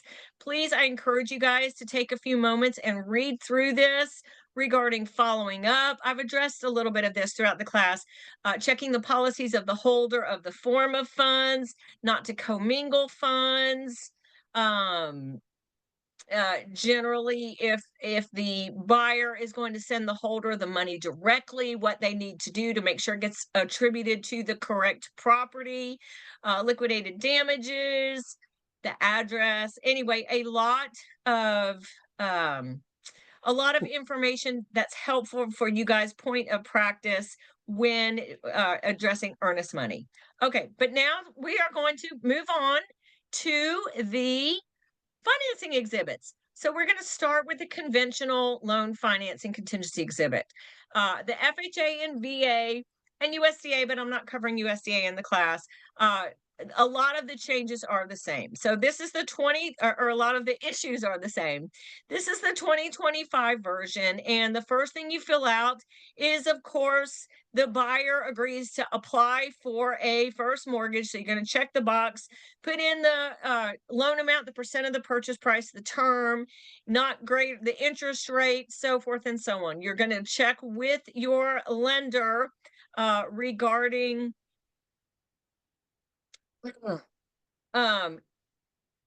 regarding these issues to know how to fill this in. Okay, I've got a quick question. I watched a video of mine talking about how to do financing contingency for hard money loans. Option 3 was using conventional. Can you show how to, okay. Let me get through this and then I will address that. So that might be changed a little bit now. So anyway, let me just get through this form. So anyway, then it says use of a particular lender. It used to say mortgage lender. GAR took that out for 2025. The buyer, you buyer's agents, the buyer can apply for any loan with any lender. You do not have to identify an approved lender. And even if there is an approved lender identified, they do not have to get their loan from that lender. So what is this for then? This is important if a buyer is going to terminate and wants to get their earnest money back. If a buyer is going to terminate a contract based on not getting financing, there are certain rules. They have to terminate and they have to prove it with a loan denial letter. There's a lot of specific information about the loan denial letter we'll address in a minute, but that's where this approved lender is information. So there's a question. What if the listing agent says they must have the name? Well, the listing agent isn't a party to the contract, so who cares what the listing agent says?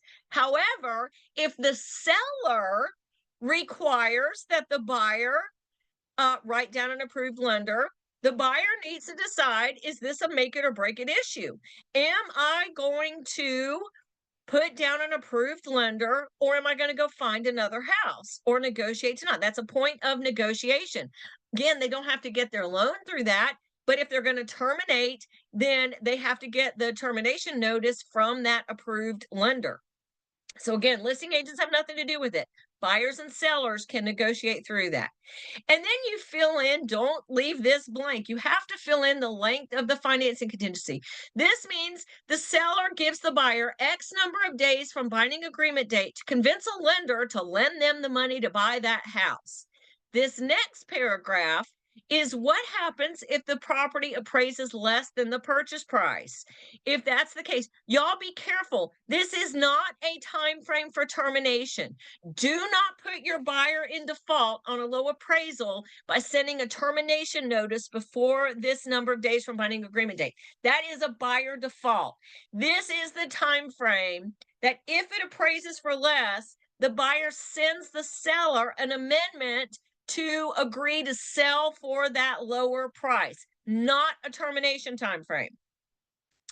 And you buyer's agents, when you're explaining this to your buyer, because you're filling out the loan information here, this is a buyer can approve for any loan they want. I mean, can apply for any loan they want.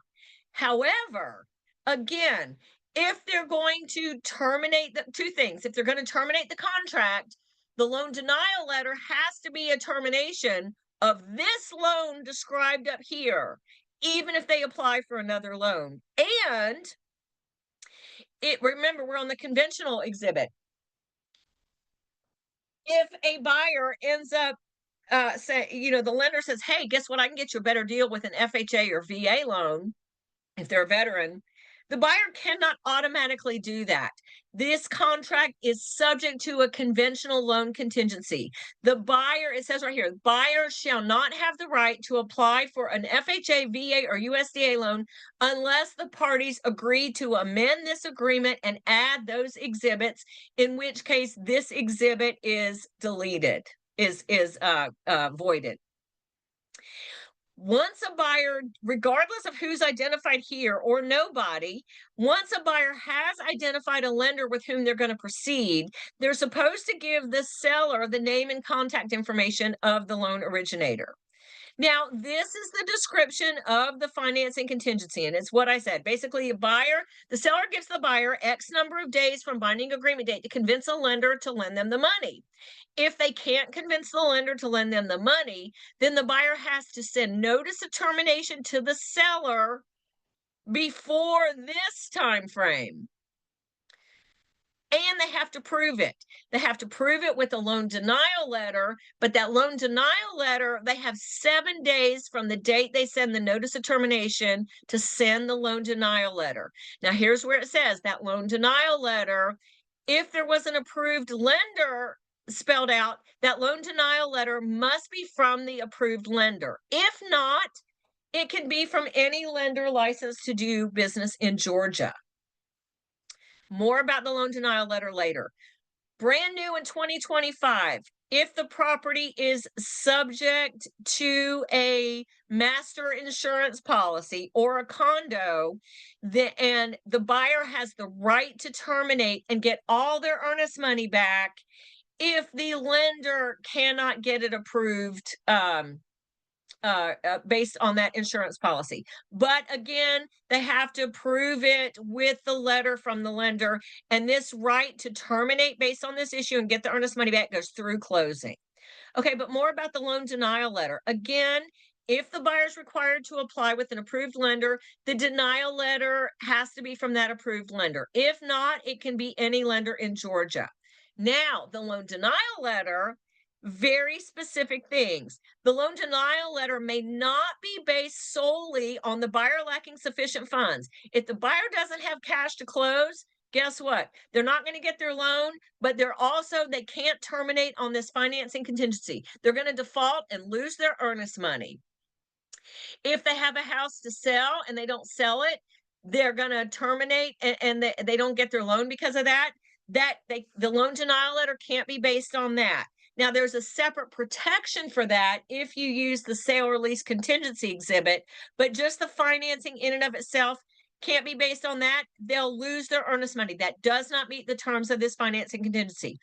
If the lender has said, I need this, this, and this document, and the buyer drags their feet and doesn't get it to the lender, and the lender denies the loan because they never got the documents, the buyer is in jeopardy of losing their earnest money because they do not meet the terms of the financing contingency.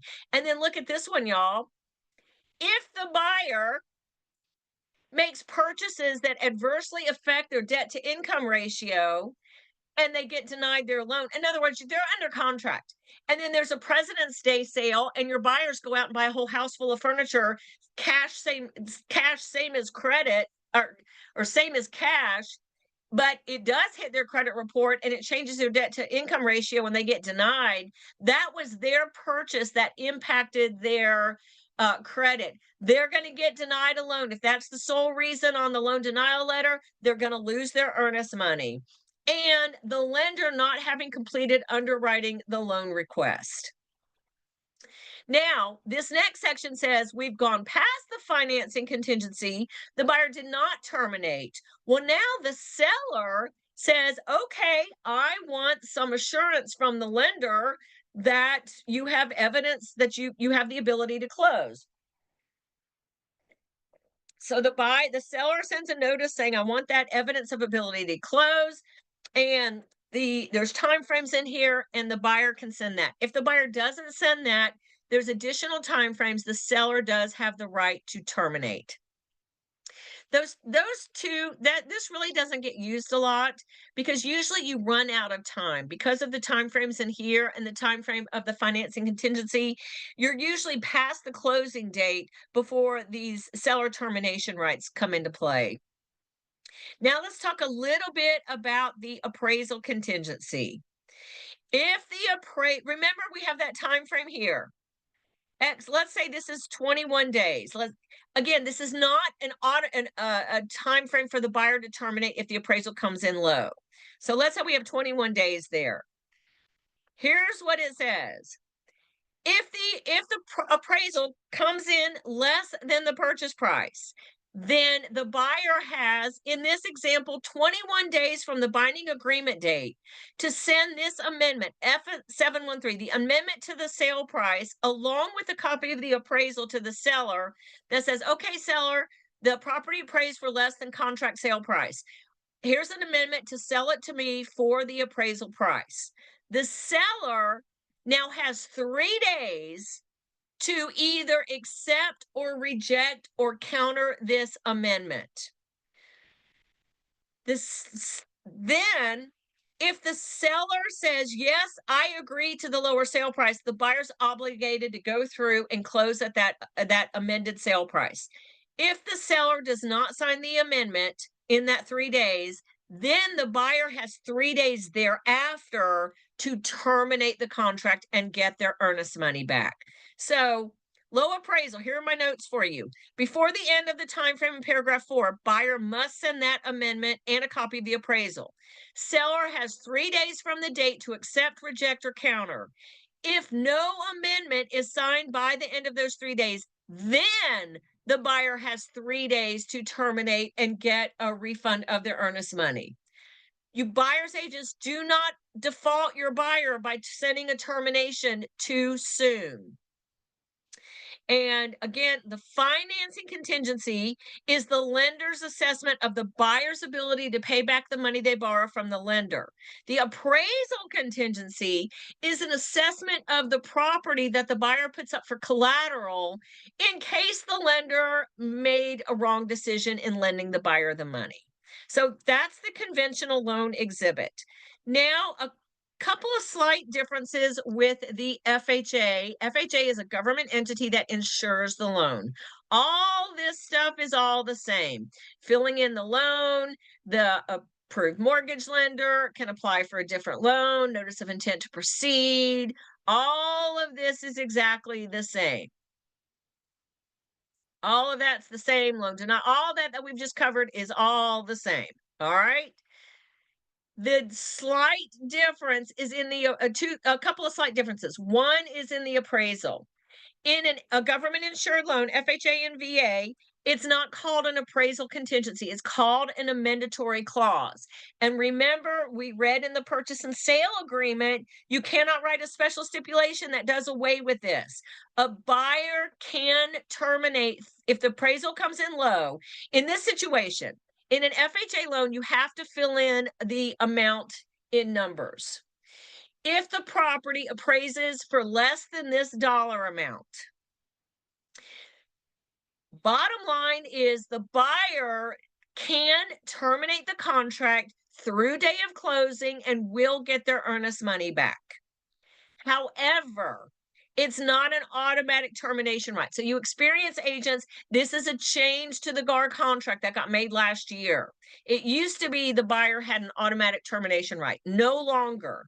Now, I have my notes written out for you here. If the property appraises for less than this amount filled in here, then the buyer must give the seller the opportunity to sell it for the appraised value. If the seller agrees, buyer's obligated to go through with the purchase at that appraised value. But if the seller does not agree to sell for the lower amount, then the buyer may terminate through day of closing and will get their earnest money back. But you buyer's agents, you can't just not show up for closing. The buyer has to send the signed notice of termination before 11:59 p.m. on the day of closing. One other note for you guys to remember if your buyer is getting an FHA insured loan.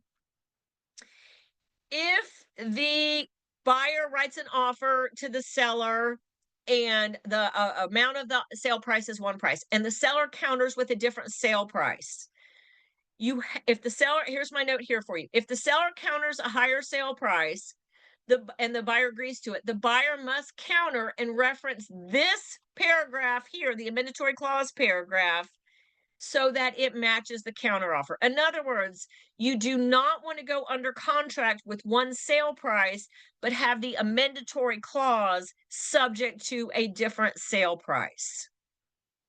This is the new paragraph. And again, I believe this was in 2024. I just don't remember if it was January or July, where low appraisal buyer has got to give the seller the opportunity to sell it to them for that price. And again, timeframes are all spelled out here. Now, another couple of different things with the FHA loan is the mortgage insurance premium, get that from the lender. Seller is obligated to pay tax service fees, and they either are or not included in any closing costs. If the FHA appraiser requires repairs, you negotiate that in advance, who's going to pay for them and how much. If the actual repairs are more than that, here's how you work through that issue. There are termination rights with refund of earnest money to the buyer. Public sewer connection, again, if the lender requires that, here's the amount. And if the amount to connect is more than that, here's how you work through that. And that's the FHA exhibit. The VA exhibit, basically the same as conventional and FHA. The only difference is a loan termite clearance letter. So on the VA, the amendatory clause, well, a little bit different. VA insured loan, the amendatory clause doesn't have a specific dollar amount. It just says reasonable value established by the VA. And there's a VA funding fee, get that from the lender. Here's the biggest difference between the VA, a buyer getting a VA insured loan and anything else. There is required a termite clearance letter. Either the buyer or the seller can pay for the upfront letter. So don't forget to negotiate who's paying for that.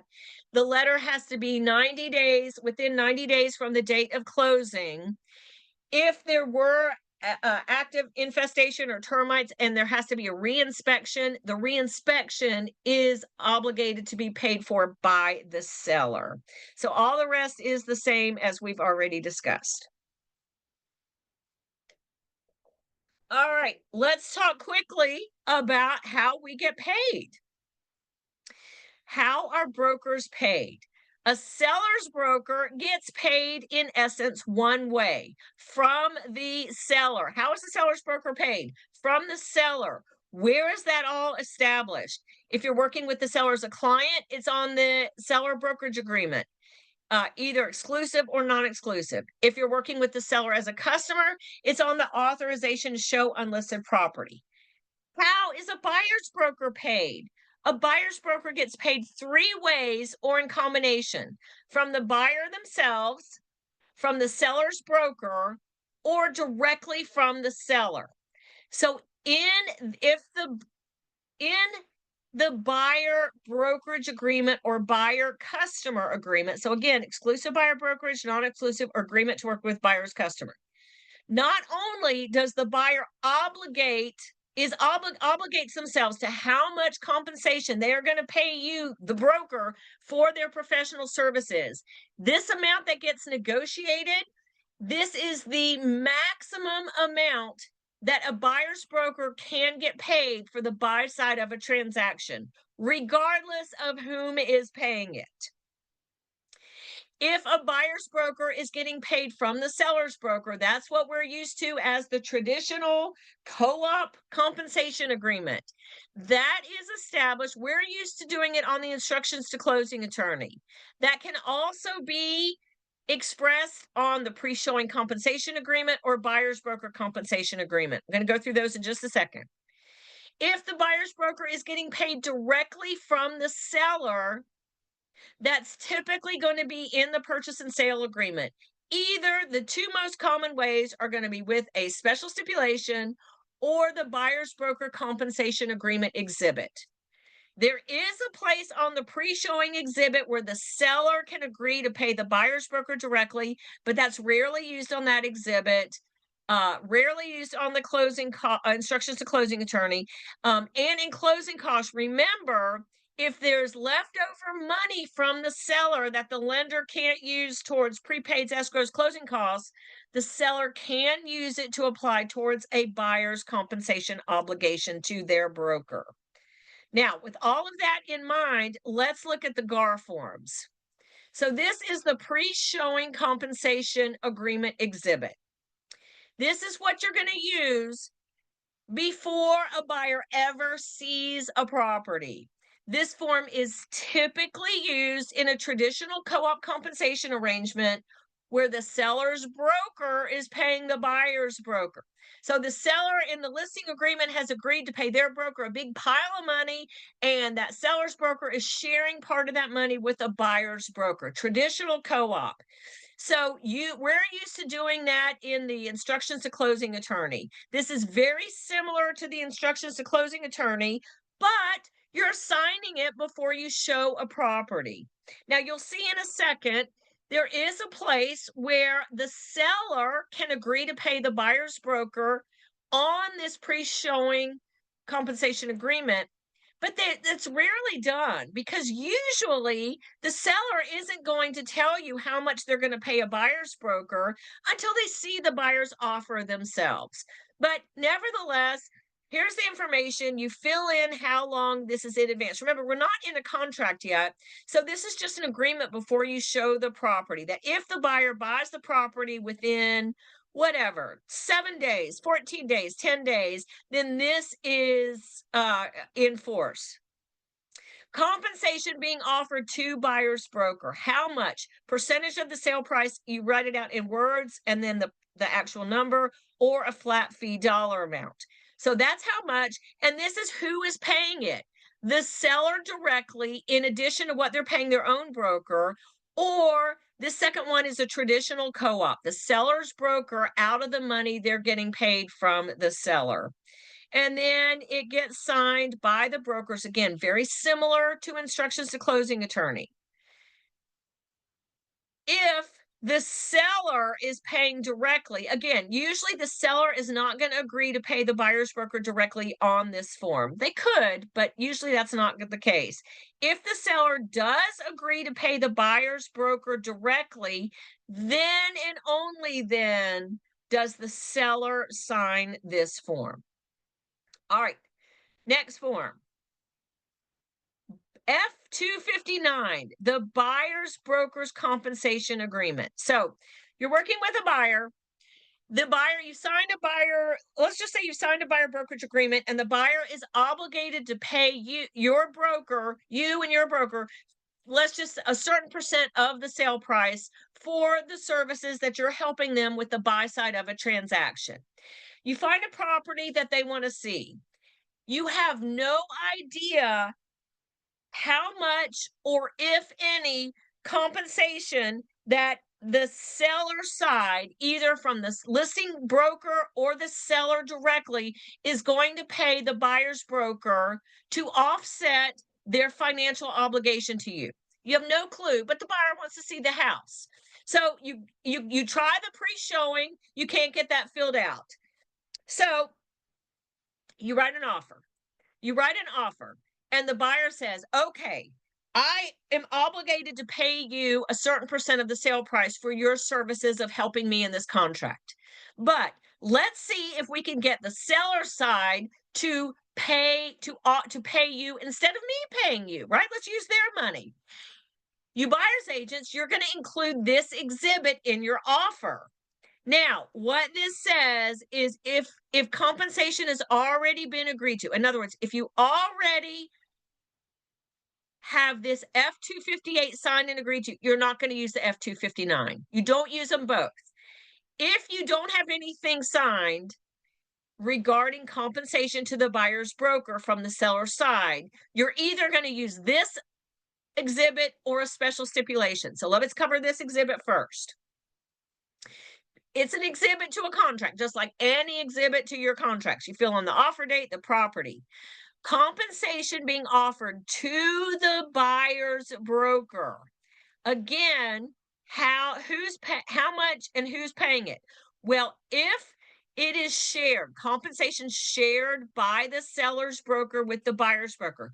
Traditional co-op, the seller has agreed in the listing agreement to pay their broker a big, huge pile of money and says, okay, listing broker, I am directing you to share part of that with the buyer's broker. If that's the case, and you just, for whatever reason, didn't get the pre-showing compensation agreement showed, you could do that here. If you know exactly how much in advance. Typically, the case is you don't know. You're showing a property, you've been in touch with the listing agent, and they have not said exactly how much or if they're sharing if they're going to pay you from the seller side. So the most often way this exhibit is going to be used is this paragraph B, compensation paid by the seller to the buyer's broker. Again, a % of the sale price expressed in words and numbers or a flat fee. So typically using this exhibit F-259, you're going to fill out this. Buyer's agents. If you do not know, if you have not had any communication with the listing agent, or you have, and the listing agent has not specifically said that it is a traditional co-op and your broker is being paid from their broker, you are going to write your offer in such a way that the buyer is going to ask the seller directly to pay the buyer's broker. You're going to do that to avoid violating license law, which I'll show you in just a minute. So you're going to fill in the amount, % of sale price or a flat fee, and then buyer signs it, seller signs it, and the agent sign it. So again, at the offer stage, the buyer's going to sign it.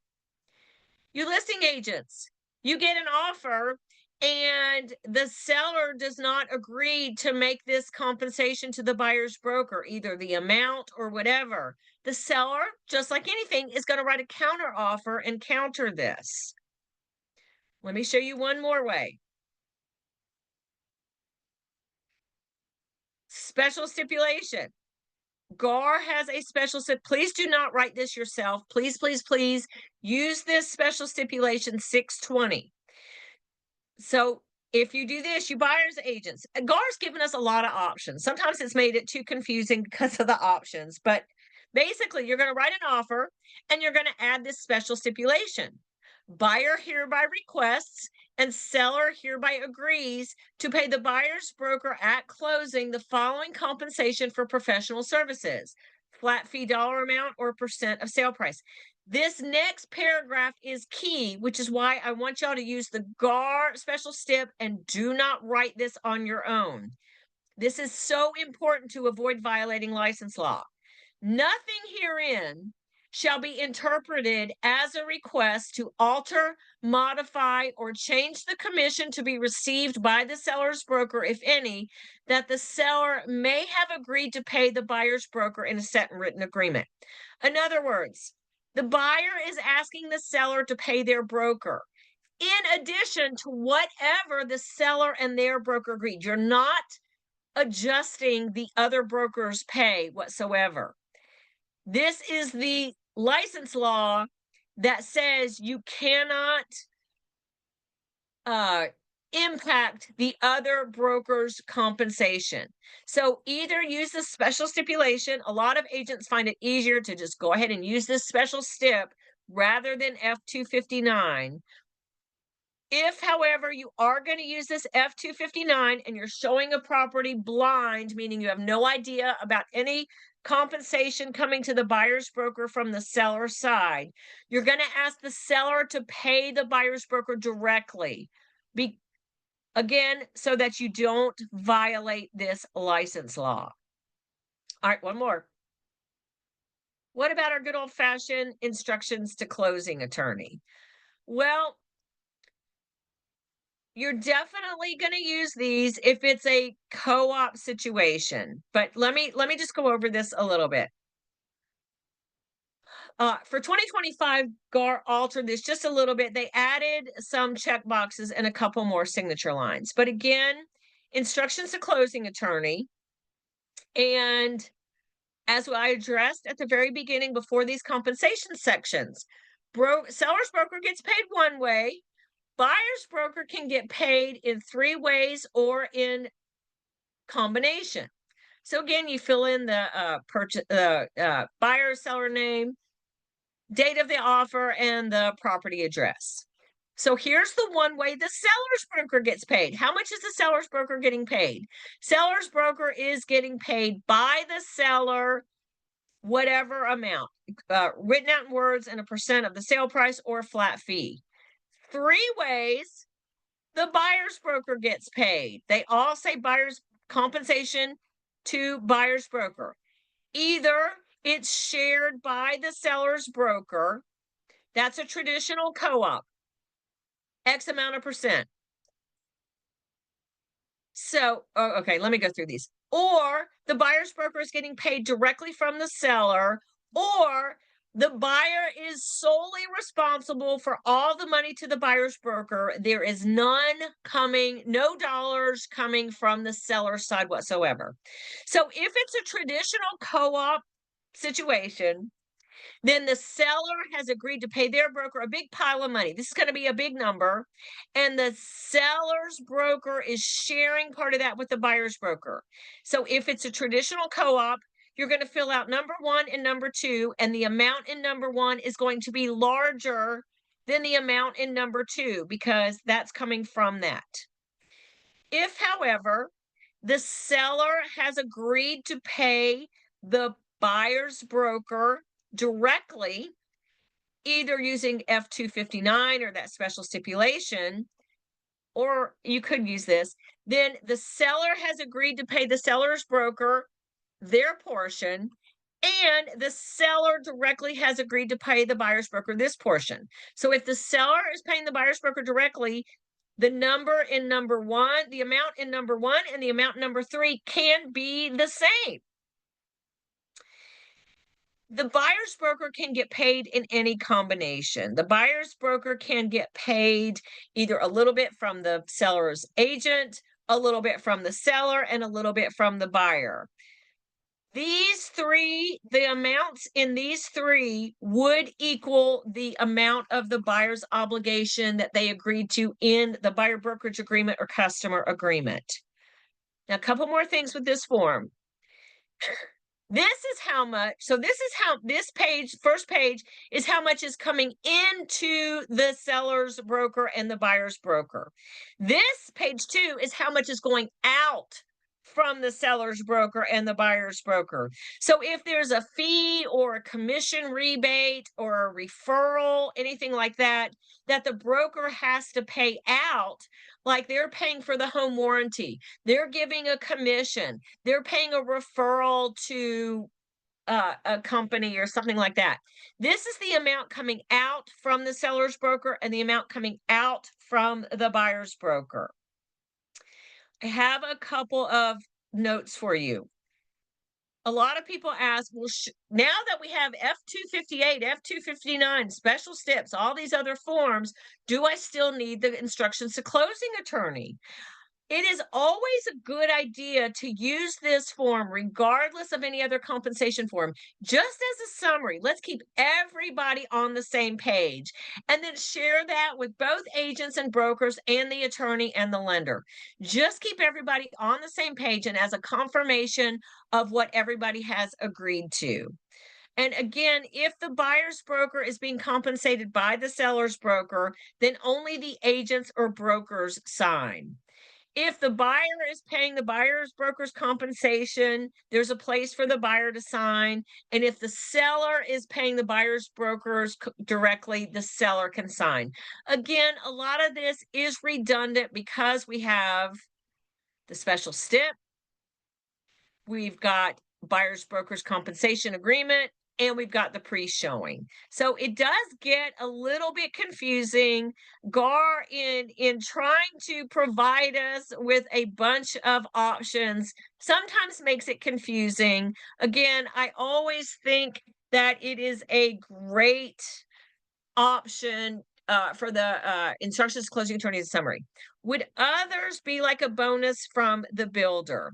So that's a good question. Other would be, yes, it could. Well, that would be coming from the seller. Well, yeah, no, if the seller's paying a bonus, yes, you could put that in. But here's a caveat to that. You would put a certain percent of the sale price, and again, this is the same either here or the special step. Other could be a bonus, but here's the caveat with the bonus. If you are a realtor, you are bound to the terms of the NAR settlement. The NAR settlement agreement states that a buyer's broker cannot receive more in compensation than the buyer was obligated to pay. So if you are going to get a bonus from a builder or a seller in general, yes, this is where you would spell it out. But you would also have to amend your buyer's brokerage agreement to obligate the buyer to have paid that amount. If your buyer's broker agreement has an amount like a percent, but nothing regarding a bonus, the buyer's broker is not allowed to accept the bonus, realtor broker, under the terms of the NAR settlement. A buyer's broker cannot get more from anyone than the buyer themselves is willing to pay. And again, that is from the NAR terms of the settlement. If you're not a realtor, you're not bound by the terms of the NAR settlement because you're not a member of NAR. Just in general, let me go through this and then I'll stay on and answer whatever questions. Again, please confirm all contract questions with your broker. We have those additional classes. I do have a YouTube channel called Real Estate Made Crystal Clear that has a ton of videos that cover a lot of these issues way in depth. And CE credits will be recorded within 3 to 5 days. All right, so let me go back to the question. Thank you. And I'll stay on and answer whatever questions. Can you amend the buyer's agency agreement to match if something is identified after the fact? So that is a great question, and I am going to suggest you have that discussion with your broker. The reason I say that is, let me stop the share. Oops. Cancel this. The reason I say that is very controversial right now. NAR's attorneys have one interpretation of bonuses. GAR has another interpretation. We know you can change anything via an amendment, and basically you can amend a contract if something changes from the original circumstances surrounding when that contract was written. So NAR's interpretation is that a bonus is for additional or extra service.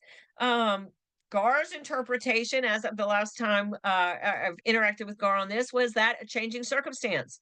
Well, the offer of a bonus from new construction, you guys, there is a lot of additional work that goes into a buyer's agent, buyer's broker working new construction. Yes, a lot of times the on-site agent writes up the offer, but there's a lot of additional work that goes into working with that. So that could be, extra effort and extra pay. Additionally, there is, like I said, a changing circumstance. Well, there is a changing circumstance. So again, I address that in another class that we teach. We teach 2025 brokerage and customer agreements, and I go into that way more in depth. But check with your broker. All right, we made it. Any additional questions? I will stay on before you check out. Please, before you sign off, please again, name, license number, email address, phone number. This is a lot of information. There's so much more. I definitely suggest you guys take some time when you have nothing to do, right? And read through your contracts verbatim. Please check out my YouTube channels. I do have a lot of information covering a lot of more of these in depth, but in the interest of time, there is just a lot to cover. Because everybody is signing out, I thank you guys so much. I hope you enjoyed the class, and hopefully it made sense in a way where it is valuable to you when you're kind of in the field. But if you want to ask a question, feel free to unmute yourself as everybody is. Thank you guys so much. I have a question. Okay. Hi, do you have any other classes that you're doing between now and the end of the year? I mean, not the end of the year, the end of the month, because my license expires and I need about another 24 credits. If you go to where I showed you, for anybody, if you're going to share my screen again and let me guys show you. If you go to, well, I had it, I guess I got rid of it. realestateacademyofamerica.com. Okay. And you click here on training calendar. Oh, okay. Scroll down. These are all of our classes. And if you click on it, you'll see the information and if it's in person or virtual, and then you can click on it and register. Okay. And it's the Real Estate Academy of America. America.com. Okay, yep. Great. Thank you so much. My pleasure. Appreciate you. Did I somehow miss contingency? Oh, yes. Sorry, Wendy. So, that has actually changed from that exhibit. So Wendy is asking there, I have done a video in the past. Let me share my screen again and I'll show you. I have done a video in the past where I said that you could use the conventional loan contingency exhibit if the buyer is getting a hard money loan. It's FHA. And that has actually changed. And I need to go back and actually modify that exhibit. I don't remember if it was January or July of 2024, there used to be an extra column that stated other, and it said institutional mortgage lender or other. So it used to be, Wendy, that if a buyer's getting a hard money loan, you could use a conventional loan exhibit because it was still first mortgage and it was from other, not an institutional lender. Because GAR has taken out that column, you have to use the no financing contingency exhibit for a hard money loan. No financing contingency. No finance. It's not called a cash exhibit anymore. It's called a no financing contingency exhibit. I probably should have included that in this class, but I didn't. Thank you, Nicole. But yes, you would have to use that now. And thank you for bringing that up. I'm going to have to go back and add that information into. I've started. I told my husband, I'm like, I need to start putting the dates on these videos that I do, because things change. The contracts are changing very rapidly right now, and that way you'll know. But yes, so that is no longer the case. But it used to be the case. I was actually going to suggest that because I have to go and look through which dates you've posted them to the YouTube and what year they pertain to. But I'd go through your videos regularly, and I actually had something come up, and I was watching that one to see if there was anything. Ours ended up being conventional, but he was talking about just doing a hard money loan through some weird lender over there in California, you know. And I was like, let me see what she's got to say about this somewhere on there. I can't ask my broker. I am the broker. So, you know, it's not like we have our own classes to take for just brokers. You know, we have to listen to other brokers and what they've come up with, or their compliance officers, etc. Right, and you call GAR GREC and you have a question and they're like, "Well, talk to your broker." Like, "I am the broker, I need help." Right, Yeah. exactly, Well, exactly. feel free to contact me. I love broker support, and I've been there, done that, where I've not gotten broker support, and it's just, you know, it's just a great thing in Georgia being a broker, that all the brokers here generally have a very good working